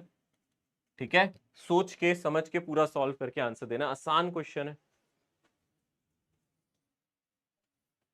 ध्यान से करना, ध्यान से।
क्या कोई आंसर आया किसी का कुछ भी?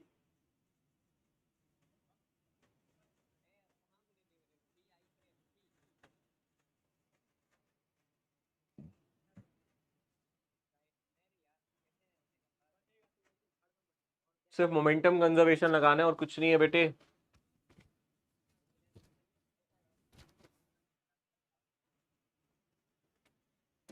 देखो ध्यान से, क्वेश्चन में क्या कह रहा है, एक ऑब्जेक्ट है जिसका मास m1 है और ये x डायरेक्शन में जा रहा है विद वेलोसिटी v1, क्योंकि उसने बोल रखा है v1 i कैप, प्लस दूसरा ऑब्जेक्ट है उसकी वेलोसिटी दे रखी है बस v2, हमें नहीं पता वो x डायरेक्शन में जा रहा है या माइनस x में, तो मैंने v2 लिख दिया, बट इसका मास m2 दिया है।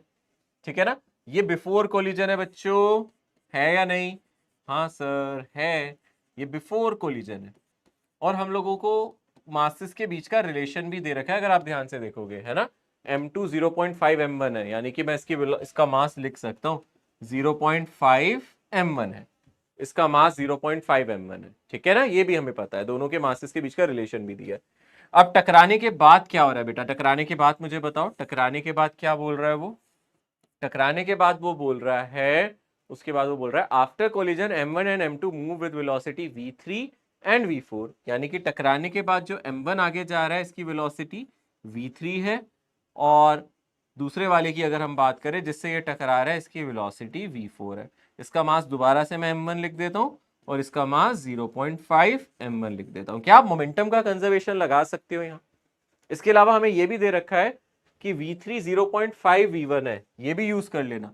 v3 को कितना लिख सकते हैं? 0.5 v1।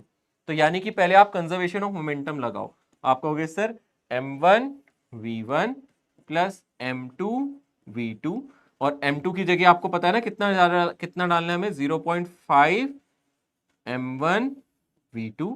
ये किसके इक्वल हो गया? ये इनिशियल मोमेंटम है, वो किसके इक्वल हो गया? फाइनल मोमेंटम के, यानी कि m1 फाइनल मोमेंटम में m1 और इसकी वेलोसिटी कितनी है? v3 जो 0.5 v1 है, 0.5 v1 प्लस m2 की जगह में लिख सकता हूं 0.5 m1, ये m2 की जगह लिख सकता हूं, और v4। बताओ अब आपको निकालना क्या है क्वेश्चन में? आपको क्वेश्चन में v1 निकालना है, तो v1 वाली टर्म एक साथ ले जाता हूं, v1 वाली टर्म को यहां ले जाता हूं, तो यहां से क्या आ जाएगा? m1 तो देखो सभी में से कॉमन लेके आप कैंसिल कर दो, m1 को बार बार लिखने की जरूरत नहीं है, सभी में से कॉमन ले सकते हो, m1 कट जाएगा हर जगह से, तो यहाँ है v1 और यहाँ है 0.5 v1, तो यहाँ से आ जाएगा v1 माइनस 0.5 v1, और ये 0.5 v2 को राइट साइड ले जाओ, तो यहाँ से आ जाएगा 0.5 v4 और माइनस 0.5 v2। ठीक है ना, समझ में आया यहाँ से? अब v1 माइनस 0.5 v1 कितना हो गया बोलो? ये हो गया 0.5 v1 और यहां से 0.5 कॉमन ले लो, ये आ जाएगा v4 माइनस v2। ठीक है ना, ये आ जाएगा v4 माइनस v2, 0.5 कट जाएगा, तो v1 की वैल्यू कितनी आ जाएगी? v4 minus v2। देखो सर जो कोलिनियर कोलिजन होता है क्या वो इलास्टिक कोलिजन होता है? मैंने कहीं बोला ही नहीं बेटा इलास्टिक है, कोलिनियर का मतलब है एक लाइन में टकरा रहे हैं, बस इतना और कुछ नहीं। इलास्टिक हमने यूज ही नहीं किया, हमने तो मोमेंटम कंजर्वेशन लगाया है, वो किसी भी कोलिजन में लग सकता है बेटा। Okay sir. मैंने यहाँ कहीं भी इलास्टिक यूज नहीं किया बेटा, ये याद रखना सभी। सर इलास्टिक कोलिजन की वजह से ही हमने शायद वो वाला फॉर्मूला नहीं लगाया v1 m1 माइनस m2। हाँ वो वाला, वो इलास्टिक में लगता है ना, वो इलास्टिक की कंडीशन थी। यहाँ क्वेश्चन में कहीं, मेंशन होता तो हाँ अगर मेंशन होता तो लगा देते वो, क्योंकि यहाँ क्वेश्चन में कहीं बोला नहीं ना उसने इलास्टिक, है ना। हाँ sir, okay sir, thank you. Okay बेटा।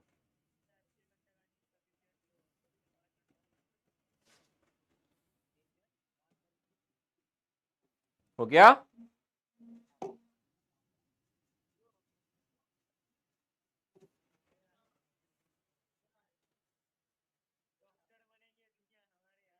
आंसर आ गया ना? मैं आगे बढ़ूं बच्चों?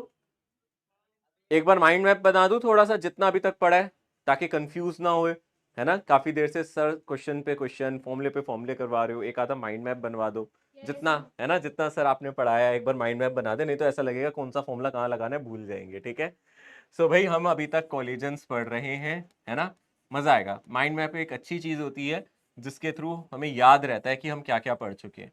तो अभी तक हमने कोलिजन पढ़ा। कोलिजन में कितने तरीके के कोलिजन पढ़े, कौन बताएगा? 3 तरीके के, है ना, है ना। तो सबसे पहले हम चर्चा करते हैं कौन से की? इलास्टिक, जिसको आप परफेक्टली इलास्टिक भी कहते हो। मैं खाली इलास्टिक लिख दूं चलेगा? परफेक्टली इलास्टिक या इलास्टिक चलेगा ना? ठीक है, सबसे पहले हमने पढ़ा इलास्टिक। इलास्टिक में हम क्या क्या पढ़ चुके हैं? इलास्टिक कोलिजन की अगर हम बात करें, सबसे पहले हम इस पे चर्चा करें तो हमें पता है इसमें क्या कंजर्व होता है, बोलो? Linear momentum. Very good, linear momentum conserve है, हाँ या नहीं? है ना, लीनियर मोमेंटम कंजर्व है। और क्या कंजर्व है इसमें, बोलो? सर काइनेटिक एनर्जी भी कंजर्व है, सर काइनेटिक एनर्जी भी कंजर्व है। ठीक है ना, पोटेंशियल एनर्जी की बात ही नहीं करनी हमें। पोटेंशियल एनर्जी तो जीरो थी पहले भी और बाद में भी, ठीक है ना। तो उसके कंजर्वेशन की बात ही नहीं करनी, ठीक है ना। कंफ्यूज हो जाओगे नहीं तो एग्जाम में पोटेंशियल लिख दिया तो, ठीक है। हाँ ओके, ये बात क्लियर। और क्या पता है हमें इलास्टिक कोलिजन में, और क्या जानते हैं हम इलास्टिक कोलिजन में, और बताओ। हाँ वेरी गुड, ई की वैल्यू क्या पता है हमें? यहाँ पे 1 होती है ना। ई की वैल्यू क्या होती है? 1 होती है। यानी कि आप क्या जानते हो यहाँ, वेलोसिटी ऑफ सेपरेशन किसके बराबर है? वेलोसिटी ऑफ अप्रोच के। सर यहाँ से velocity of separation velocity of approach के बराबर है। शॉर्ट शॉर्ट में लिखूंगा मैं, थोड़ा सा पूरी पूरी वर्ड नहीं लिखूंगा, आप समझ जाओगे ना। समझदार तो आप हो ही, है ना? हाँ सर, समझदार तो हम पूरे हैं, ठीक है। तो ये बात क्लियर है, यहाँ तक समझ में आ रही है। और क्या पढ़ा है सर इलास्टिक कोलिजन में? सर ने और क्या पढ़ाया इलास्टिक कोलिजन में? V1 का फॉर्मूला पढ़ाया था, है ना।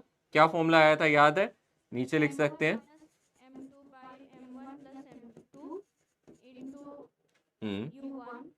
वेरी गुड, आगे।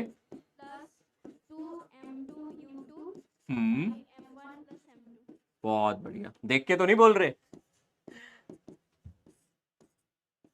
ठीक है। ऐसे ही लिखते थे ना, है ना, याद है ना अभी ये फॉर्मूला? मैं तो बस लिखता जा रहा हूँ, देख लेना भाई, बता देना मुझे मैं गलत लिख रहा हूँ तो।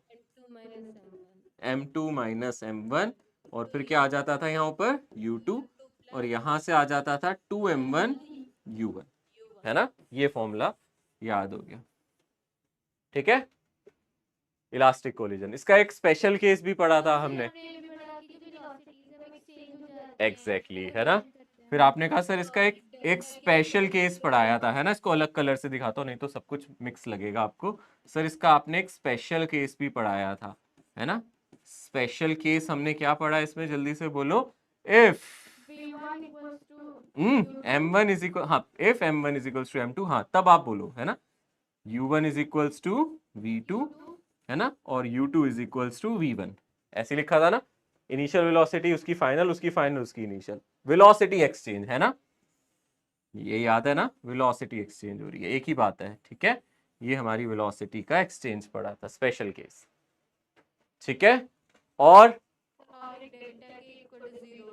हाँ मतलब वो तो हमें पता है क्योंकि E1 है। चाहे तो हम ये भी लिख सकते हैं कि सर इस इलास्टिक कोलिजन में ये भी लिख लो, बच्चों ने बताया डेल्टा के हमारा 0 है। यहाँ पे चेंज इन काइनेटिक एनर्जी किसकी? सिस्टम की, किसकी? सिस्टम की 0 है। मजा आ गया, है ना। इलास्टिक कोलिजन का तो फंडा एकदम क्लियर है ना, इलास्टिक का अच्छे से, ठीक है ना। इलास्टिक कोलिजन का ये फंडा अपने को क्लियर है सर, ठीक है। अब कोलिजन में नेक्स्ट टाइप, नेक्स्ट कैटेगरी कौन सी लूं मैं, बताओ, है ना। इन इलास्टिक पहले लिख देते हैं, इसी में परफेक्टली लगा देंगे, है ना। इन इलास्टिक में अगर हम ध्यान से देखें, हमें पता है मोमेंटम कंजर्वेशन है या नहीं है, है ना। तो मैं लिख दूं P क्या होता है यहाँ पे, बोलो? कंजर्व होता है। लीनियर मोमेंटम क्या होता है? कंजर्व। क्या काइनेटिक एनर्जी कंजर्व है? K is not conserve. Initial ज्यादा होती है या फाइनल? फाइनल ज्यादा होती है, इनिशियल ज्यादा होती है। लॉस हो रहा है ना, इनिशियल ज्यादा होता है ना। फाइनली कम हो जाती है, इनिशियल ज्यादा है, बढ़ तो ना सकती है ना। कौन से कोलिजन में बढ़ सकती है? सुपर इलास्टिक, है ना। सुपर इलास्टिक कोलिजन में बढ़ सकती है, और किसी में नहीं, पर वो हम पढ़ते नहीं है।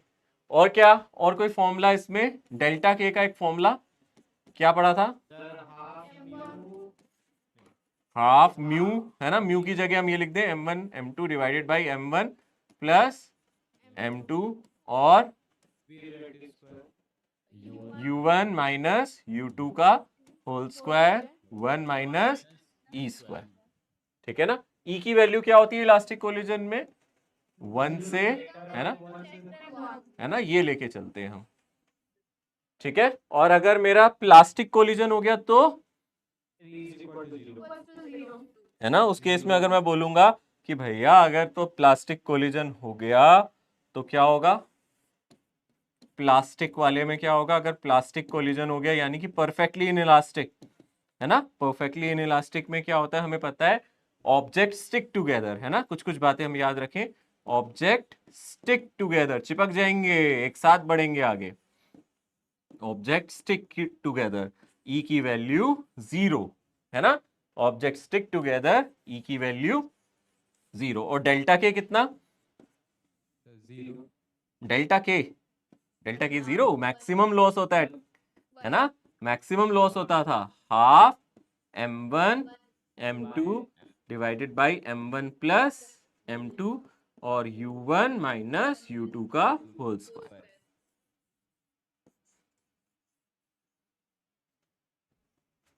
सुंदर लग रहा है यार ये तो माइंड मैप, है ना, अच्छा बना है। ठीक है।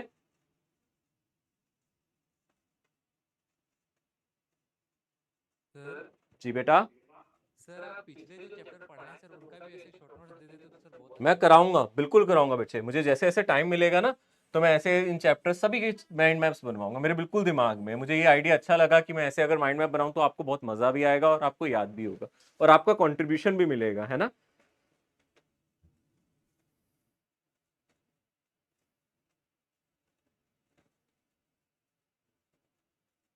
Excuse me ma'am, excuse me ma'am. ये किसी की फ्रीक्वेंसी मैच कर रही है क्या?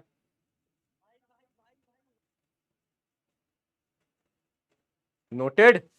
मैं बढ़ जाऊं ना आगे यार, ये माइंड मैप है, इसको लिखने का भी टाइम दूंगा तो फिर आगे बढ़ेगी नहीं क्लास।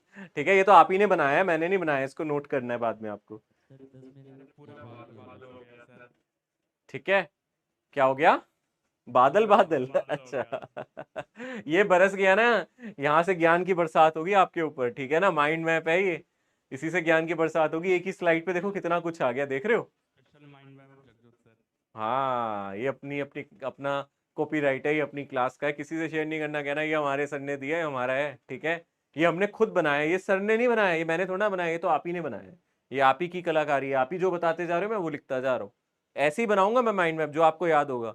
गलत याद रखोगे गलत बनवा दूंगा मैं कल को। ठीक है, ये आपका बनाया हुआ है, मेड बाय पाठशाला क्लास 11th नीट, कॉपीराइट। ठीक है, ओके।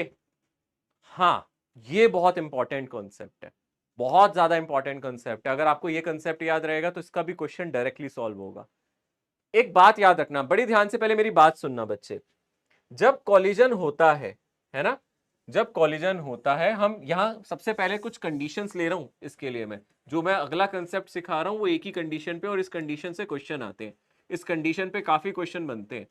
मतलब ये कंडीशन नंबर 1 की क्वेश्चन में मैं हमेशा कोलिजन लूंगा इलास्टिक, जो इस कंडीशन में लूंगा, मैं कौन सा कोलिजन की बात कर रहा हूं बोलो? इलास्टिक। और दूसरी बात, one of the mass is at rest, one of the mass is at rest. ये दो कंडीशन के अंडर मैं ये डिस्कशन करूंगा।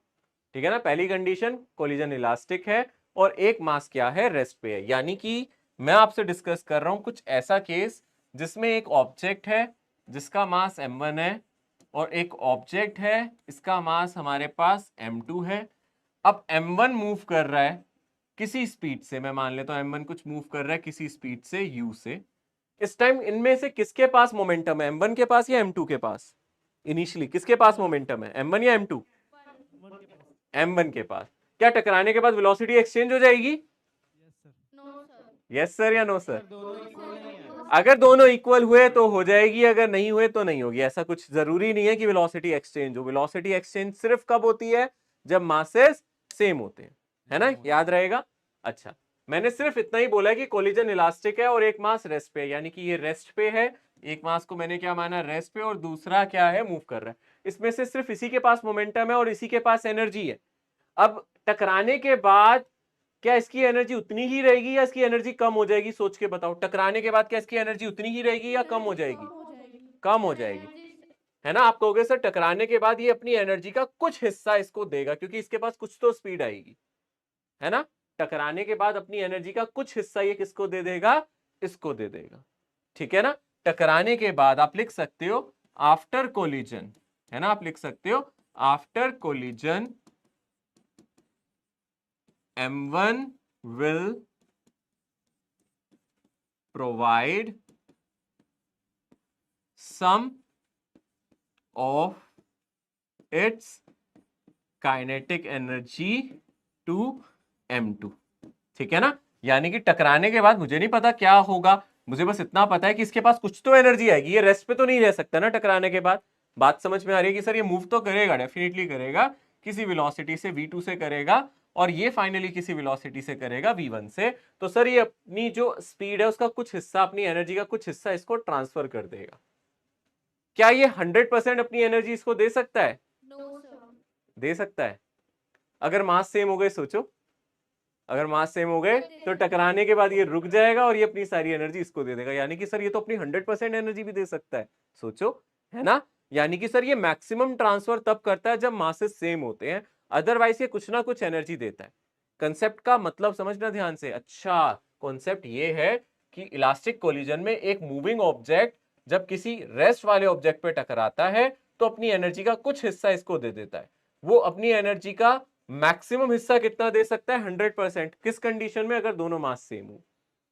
बात समझ में आ गई अच्छी तरीके से। आप कहोगे सर कोई डायरेक्ट फॉर्मूला है कि हम इससे डायरेक्टली देख लें कि उसने कितनी एनर्जी ट्रांसफर की है? ये एक फॉर्मूला हमें याद रखना है, डेल्टा के ट्रांसफर। ये लॉस इन पोटेंशियल एनर्जी नहीं है, या फिर मैं सिर्फ डेल्टा के की जगह सिर्फ के ट्रांसफर लिख देता हूं, अदरवाइज आप कंफ्यूज हो जाओगे, क्योंकि मैंने डेल्टा के किसी और चीज के लिए यूज किया था। काइनेटिक एनर्जी कितनी ट्रांसफर हुई है। अब ये किसकी है? ये सिस्टम की है या फिर M1 की है? पहले मुझे बताओ, ये किसके लिए लिख रहा हूं काइनेटिक एनर्जी ट्रांसफर? M1। इसमें सिस्टम की बात नहीं कर रहा, पहली बार मैं आपको कह रहा हूं अब ये सिस्टम नहीं है, यहाँ एक ही ऑब्जेक्ट के पास एनर्जी थी, तो हम ये देखना चाहते हैं उसने अपनी कितनी एनर्जी दूसरे को ट्रांसफर की। के ट्रांसफर अगर मैं दिखाऊं पूरा क्या मतलब है इसका, के transfer by M1 to M2, है ना। इसने अपनी कितनी काइनेटिक एनर्जी ट्रांसफर की, है ना, kinetic energy transfer by object 1 to 2। इसका हमें डायरेक्ट फॉर्मूला याद रखना है, इसका एक डायरेक्ट फॉर्मूला याद रखना है, ठीक है। डायरेक्ट फॉर्मूला क्या है अभी मैं दिखाऊंगा नेक्स्ट स्लाइड पे। इसका डायरेक्ट फॉर्मूला मैं आपको बताऊंगा, क्योंकि क्वेश्चन डायरेक्टली आएंगे इससे। ओके, निकाल सकते हैं, इसका प्रूफ वगैरह भी है, बट मैं वही कहूंगा कि आपको डायरेक्ट फॉर्मूला याद रखना है, एग्जाम में वही काम आएगा, ठीक है। डायरेक्ट फॉर्मूला क्या है? डायरेक्ट फॉर्मूला ये है, ठीक है ना। डायरेक्ट फॉर्मूला ये है, और ये किस चीज का डायरेक्ट फॉर्मूला है? डेल्टा के बाई के, यानी कि पोर्शन ऑफ एनर्जी ट्रांसफर। आप इसमें 100 और मल्टीप्लाई कर दो और यहां भी 100 और मल्टीप्लाई कर दो। This is percentage of energy transfer, याद रखना, this is percentage of energy transferred by moving object to other object. इसका मतलब है percentage of energy transferred, percentage of energy transfer by moving object to other। ये formula directly याद रखना है आपको। हाँ, सर उधर जो लिखा है डेल्टा के बाय के, तो उस पूरे का क्या मतलब है? इस डेल्टा के बाय के का मैं मतलब बताता हूँ। इस डेल्टा के बाय के का मतलब ये है कि मान लो ये पहला वाला ऑब्जेक्ट, इस ऑब्जेक्ट को नाम दे दो 1 और दूसरे ऑब्जेक्ट को मैं नाम दे दूं बेटा क्या 2, है ना। तो पहले वाले ऑब्जेक्ट के पास कुछ काइनेटिक एनर्जी थी K1 और 2 के पास तो कोई एनर्जी नहीं थी, है ना। टकराने के बाद इसकी एनर्जी कम हो गई, तो टकराने के बाद इसकी एनर्जी कितनी होगी K1 डैश। टकराने से पहले एनर्जी कितनी थी K1 और टकराने के बाद इसकी एनर्जी कितनी हो गई K1 डैश। तो यहां से जो हम लिख रहे हैं, यहां से जो हम ये फॉर्मूला लिख रहे हैं डेल्टा के बाई के, इसका मतलब क्या है? K1 minus K1 dash divided by K1। मतलब इसकी कितनी एनर्जी परसेंटेज लॉस हुआ है, मतलब इसकी इनिशियल एनर्जी माइनस इसकी फाइनल एनर्जी डिवाइडेड बाय इसकी इनिशियल एनर्जी। ये हमारा डेल्टा के बाई के है। समझ में आया डेल्टा के बाई के का मतलब क्या है? जो ऑब्जेक्ट मूव कर रहा है उसकी change in energy by initial energy. Moving object के लिए कह रहे हैं हम सिर्फ, क्योंकि वही तो ट्रांसफर कर रहा है ना अपनी एनर्जी।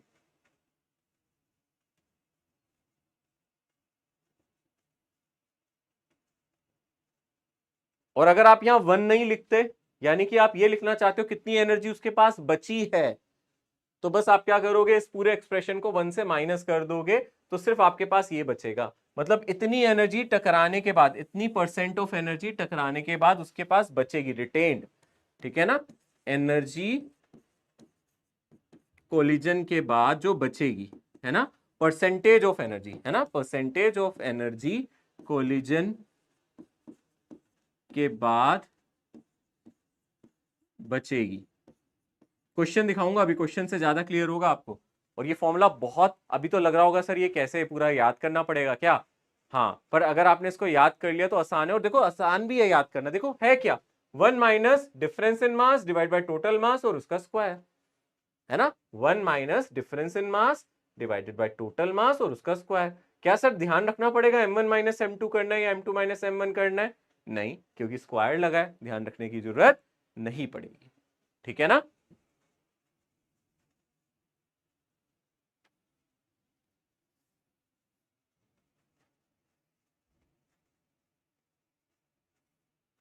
अभी कई बच्चे थोड़े नर्वस हो जाएंगे इस फॉर्मूले को देख के, सर पता नहीं कैसा सा फॉर्मूला लिखवा दिया है। पर मैं आपको बताऊं ये फॉर्मूला बहुत मेहनत से बनता है। ऐसे फॉर्मूले से इसलिए बनाए जाते हैं ताकि आपके एग्जाम में आपको दिक्कत ना फेस करनी पड़े। अभी दिक्कत लगेगी पर ये याद कर लोगे तो फिर मजा आ जाएगा।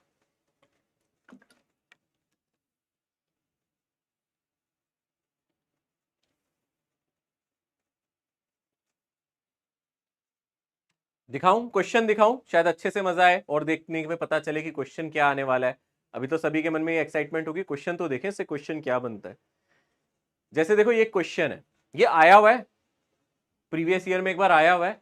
A body of mass A, है ना, a body A of mass 4m moving with a speed v collides with another body b of mass 2m at rest.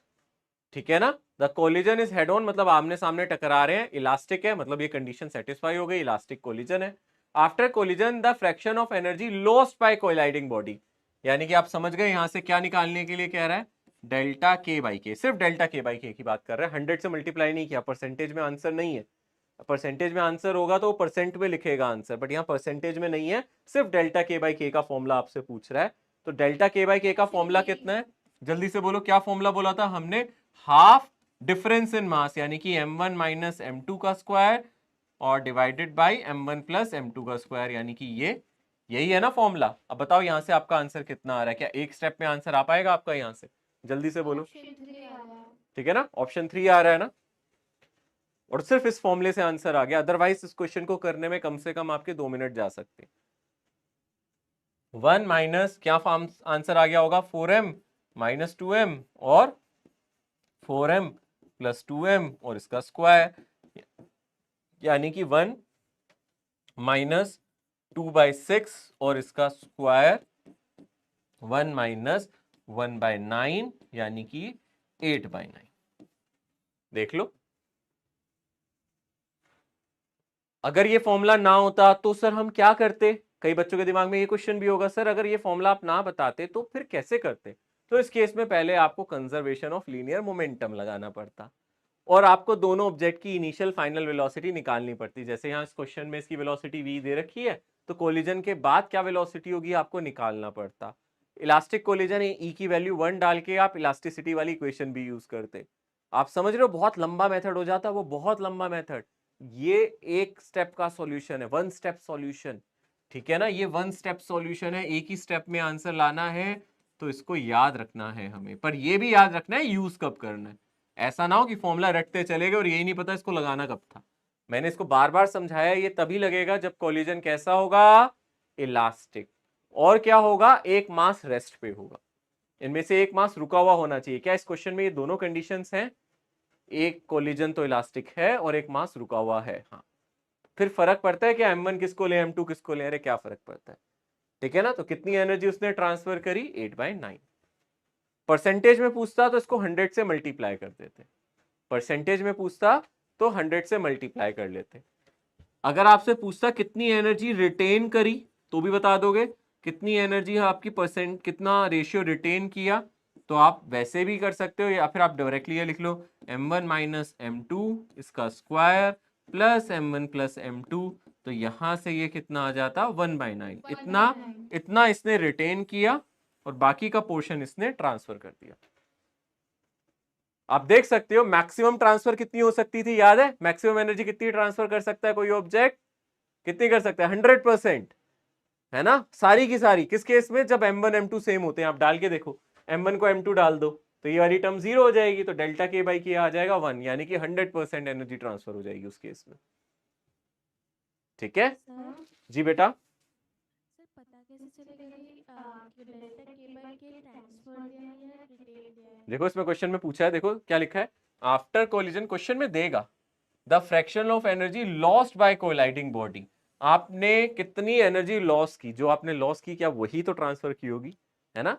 जैसे आपके पास 2000 रुपए हैं, आपने अपने फ्रेंड को 500 दिए। अब मैं आपसे 2 क्वेश्चन पूछूं, आपने कितने दिए, आप कहोगे 500। मैं आपसे पूछूं आपके कितने कम हो गए, तो भी आप क्या बोलोगे, 500। वही क्वेश्चन है। देखो ध्यान से, अगर मैं बोलूं कितनी एनर्जी ट्रांसफर की, सर ये वाला फॉर्मूला डेल्टा के बाई के का, है ना, और आपकी एनर्जी कितनी लूज हुई, तो भी तो सर बात एक ही हुई ना, है ना। सोचो, ठीक है ना, बस सोचना है, सोच का फर्क है।